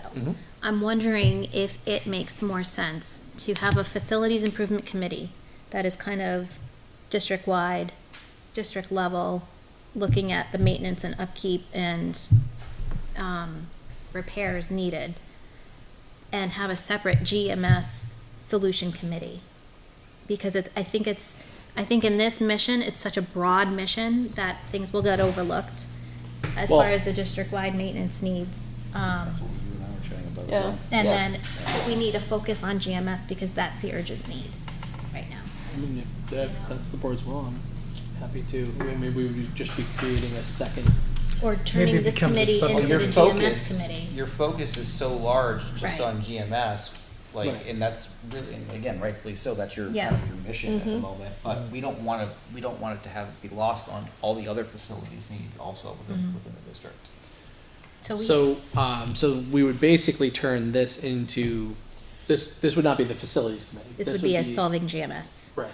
I mean, I'm even fine with calling it the GMS Yeah. Facilities Improvement Committee Yeah. because it Right. is meant and designed to improve the facilities at GMS, I mean, but it look, is we've school done specific. Nothing in Right. terms of other. Right. Other than, well, what I will say we've done is, and one benefit from having community members has been, we have some members who have a lot of experience in the area of facilities maintenance and improvement. And so, just even like the extra eyes on Yeah, how are you guys doing absolutely. things? Are you, it's useful. But with that said, we've done nothing really relative to, nor do I foresee us being able to do anything relative to So the I think, other. I think our direction is, let's repurpose this just for GMS. Let's figure out, a district-wide facilities. Yeah. Okay, so barring that, I think the biggest question is, we've talked about having a community co-chair. And, I think we would like to take action on that if the board is okay with For the that. GMS. For the GMS? Committee, yeah. Yeah. Okay. Sure. Yep. And then otherwise, the rest of that, as applied to just the GMS focused group, is agreeable to everyone? Has anyone stepped forward to take that role? Nope. that work? Well, Robotic? I think there's a couple of people who would be interested in yeah, that role. I think that there's people that would be interested, but we haven't, put that forward yet.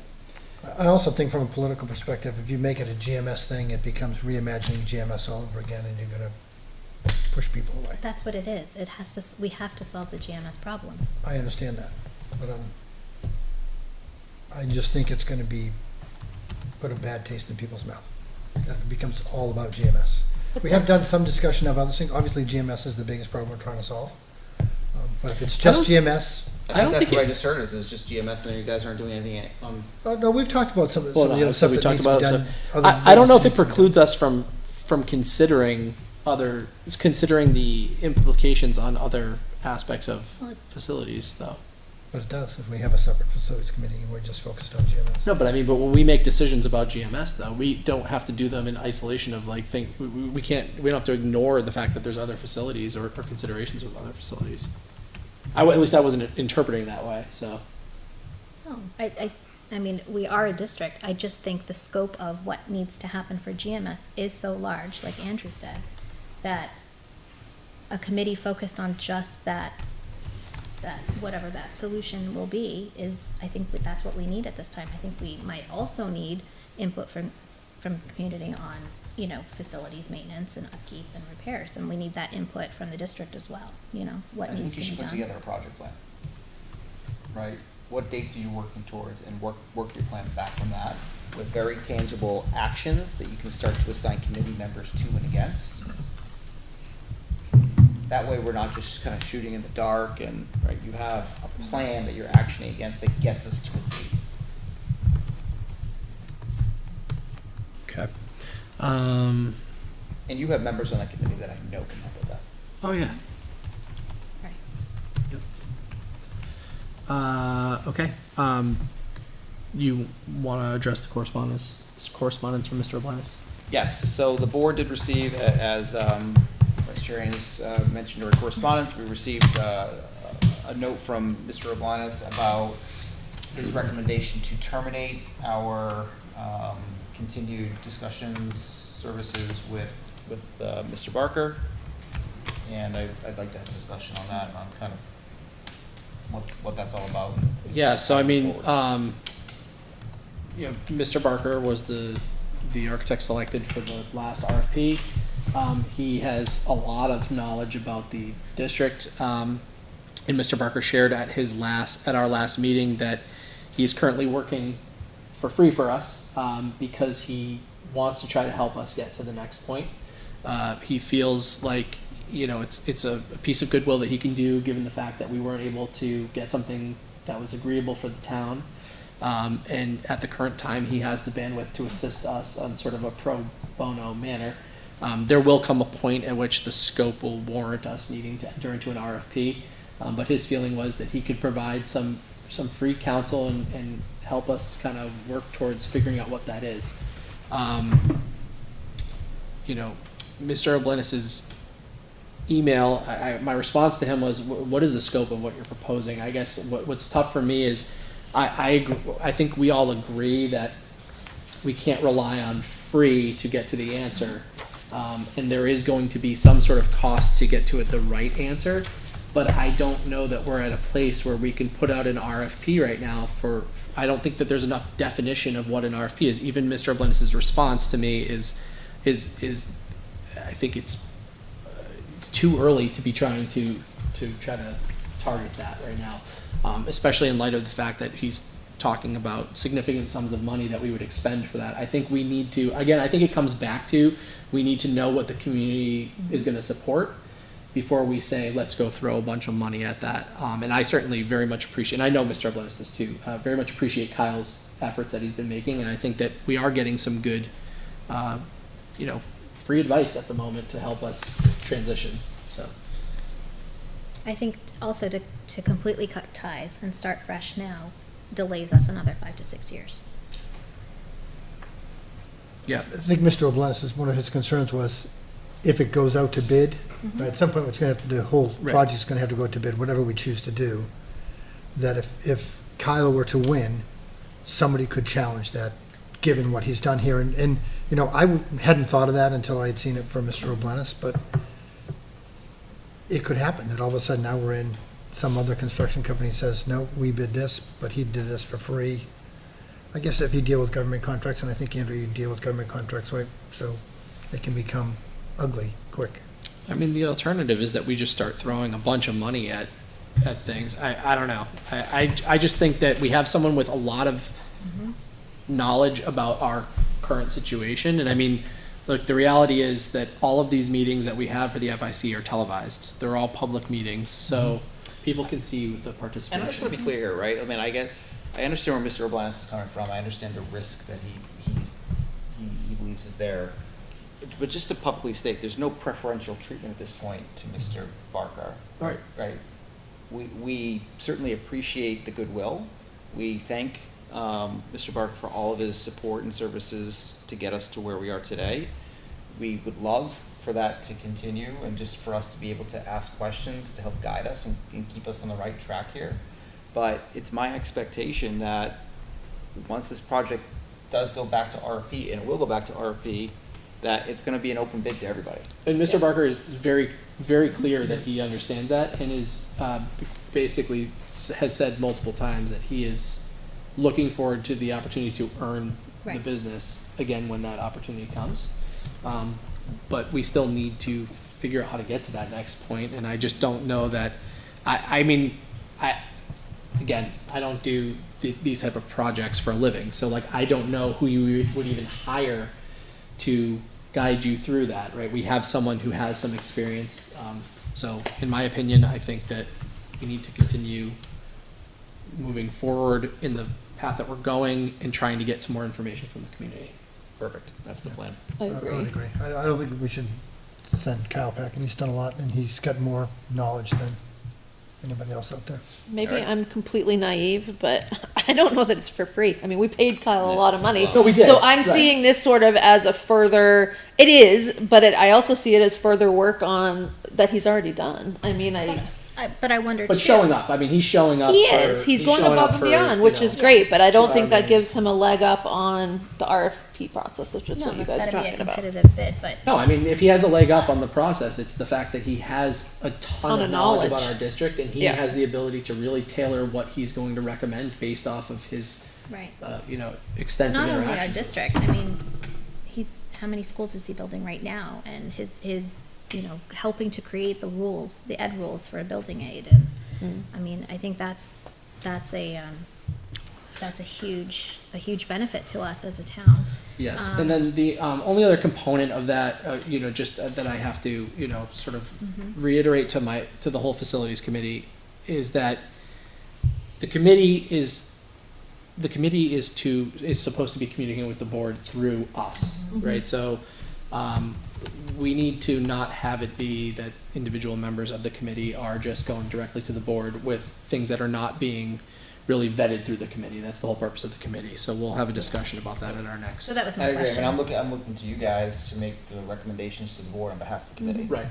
So, Yeah, so his emails weren't representative of the committee at all. No. But I appreciate them and I understand his experience. And Well, he's putting a ton, I mean, He in is- fairness to- yeah, to- he's put so much he's time putting a into it, ton of so- work into it. And Ron has, by and large, has done the most extensive research into all of the data. So I, For sure. absolutely appreciate everything he's doing. It's just, and I know it's not super fast moving, so. but it's not meant to be. All It right. can't be. Are you looking for us to give guidance or approve the guiding articles for the committee? He's gonna Well, go you've already back did, and didn't said you? it's gonna be for Griffin, so they're gonna Okay. rewrite him a bit. My only other comment was that you have two statements that contradict each other. So under governance, the second bullet point says motions may be made, seconded, and voted on by any voting member of the committee present. And then under membership and organizations, it says that any member of the committee can make a motion or a second, but only voting members can vote on it. So that's just a contradiction. I also can't open that link right now. Okay. So you need to decide. Which section is it? You're like shut I down. think I was actually kicked off the board. Congratulations. So under section 4, governance, I don't get it. Yeah.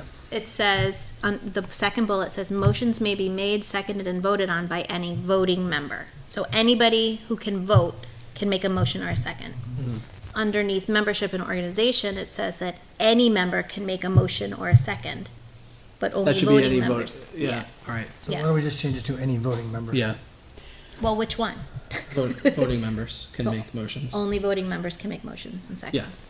Because the whole point of that was that it's a big committee, and if someone shows up once, we appreciate the participation, but we want people that are actually engaged in this committee to be able to have that vote. have a meaningful thing, so, yeah. Okay. All right, anything else for facilities this evening? Next up on the agenda is a quick zoning update, so that got pushed again to July 15th, and we'll continue to track that. I think we should just start looking. Is there a full board? There is a full board, Well- they just haven't been able to attend. All right. Somebody was at the Celtics game 7. so. All right, so, that's where we're at with that. Yes. Just, if we could go back just quickly to the FIC documents, I just want to point out to the board, at the end of that document, it said it was recommended to go to the board for approval on 5/22, but we didn't even get it until this week, right? So I just wanted to clarify, we were not. Pointing out the fact that I failed to send that over. No, I want to point out, we didn't fail to put it on the agenda. Okay. It It was, wasn't 522. No, no, It was I after have, 522, but it was, that's what it says at the end of the document, and we've not been sitting on it for a month, This to be week, clear. right? No, I was very clear at the last meeting, and I took ownership of that. You were not there, so I will just, again, take ownership of the fact that I forgot to send that over to the board for consideration at the last meeting. Forgiven. All right, school board comments. I've added a couple of things here just to note. So, one thing just to provide awareness to the board of is I connected with the chairs of our peer cohorts. So Bedford, Hollis, Hudson, Pelham, Wyndham, Londonderry, and I think there's another, Merrimack's in there. Just to have an initial, just to reach out and see if there was interest in having an initial discussion about top of mind things that are happening in those towns. We did have a scheduled meeting this Monday, June 24th. And although a lot of people expressed interest and advised they were going to attend, the only ones that did attend were Hudson, Hollis, and Bedford. So it was a pretty small group, but good Conversation. Good then. conversation. The meeting went about 45, 50 minutes. And we talked about a number of topics. And interestingly, building infrastructure came up, and all of those towns are facing at capacity, exceeding capacity at their elementary school, all of them. You know, Hudson was going through their multiple elementary schools and how from grades 1 through 4, the experience of a kid can be that student experiences 4 different schools in that time frame. Wow. Right? And how they're trying to work to solve Yeah. that, because that's a lot of change for the youngest students. But in any event, it opened the door to communication, Good. which was the whole point. We haven't really established any meeting frequencies. We talked about every couple of months, just kind of polling the audience and seeing. They talked about, you know, budget concerns. We talked actually about food service and the deficits there. And again, just starting to open the door for collaboration with our other towns and seeing what's up. That's great. Awesome. Nothing else, it's nice to know other towns are having the same issues that we're Same stuff. Yeah, it was like, all right, great, we're not that crazy. Yeah. Teacher contracts and things like that also Yeah. came up. So just for board awareness that happened, and we'll look to continue that maybe every couple of months. My other item for tonight was just end of year remarks. So today marks our last meeting for this fiscal year, our fiscal year 24. I'd like to thank all staff that have been with us for this journey. Thank you for your dedication and service to Litchfield, to the community, and to the students. You know, we wish you the very best in your future endeavors. And for those that are returning next year, and for those that have been here for such a long time, thank you for choosing Litchfield to be your place of employment, and for all you do for our students on a daily basis. We appreciate you. And I'll leave it at that. Any other comments this evening? I have a few things. I also wanted to piggyback on the thank yous going around tonight. I've worked very closely with Mike and Mary during their entire time here. And so I think it's been a very productive 6 years, 5 years? 6 years. And through some very, as mentioned earlier, through some very tumultuous times. And just thank you for your leadership and wisdom and sharing your gifts and talents with Litchfield. I think, you know, we're turning the page on this chapter and looking forward to start a new journey. And I will certainly miss you personally and, you know, professionally. So thank you for that. Doug, goes without saying, you know, you came in and in the middle of a pit of despair and got us out of that and onto bigger and, you know, more transparency. And I've learned a lot from you. And I can tell you're an educator at heart, and thank you for being able to make the numbers more accessible to me, myself, and, you know, to other members of the board and the community. I appreciate that. Thank you. The second point I had was I attended a New Hampshire a meeting hosted by the New Hampshire School Funding Fairness Association over in Derry. Derry also had a building project on their ballot this past year that did not pass. I've been following the New Hampshire School Funding Fairness Association for some time on social media. And their basic tenet is that the state is not upholding their constitutional responsibility for funding education in New Hampshire fairly, and it is presenting an undue burden on the backs of local property taxpayers. And so I went to this presentation, and it was well attended, and actually 4 of the state representatives that represent Derry were in attendance, and it opened up a dialogue about you know, what we can do to advocate for more fair funding so that our taxpayers aren't footing the bill for the large portion of what we spend in our district. So I would highly recommend that we invite our representatives in and invite this association in to do a Litchfield meeting. I think, you know, everyone in town is very acutely aware of exactly where their tax dollars go, and I think we've done a great job of being much more transparent about it. But I think there's still a there's still an assumption that, their taxes go up because the school district is spending out of control, and that's not the case. So if I can give you the information, Andrew, if you'd like to Please. look into that. I think it would be a really good kind of community information night, and very informative, and with, you know, people expressing their candidacy for state rep, I think it would actually be beneficial to see how our state reps feel on the matter and what they intend to do for us. So Yeah. I'll give you that That'd be info. great. Thank you for that. Yep. So in terms of school board comments, I quickly thank you. I'm just going to say thank you because I think everyone else has covered it. So thank you to everyone staying, departing. We appreciate you. Had the pleasure of attending all 3 of the promotion ceremonies, 4th grade, 8th grade, and the high school. All fabulous, all amazing. We have such great students. We have such great admins. They put on a great celebration for all of these students. So thank you to our administrators for all of that work. The last thing I wanted to add and see is going back, and I hate going back if the board wants to address it, is the summer hiring we were proposing. I took a quick look at the RSA, and I have some concerns about the email situation, and I'm wondering if we should just stick with what we've always done for making it clean.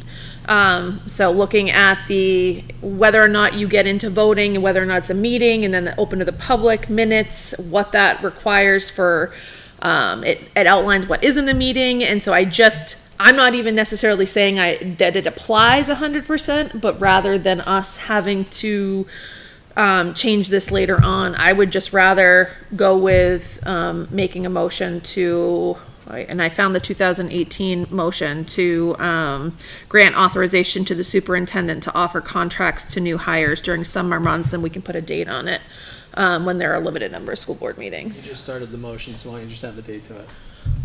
So from today, I guess from July 1st, until, Well, if we have an August interview 7th. tomorrow. we Or do have August 6th.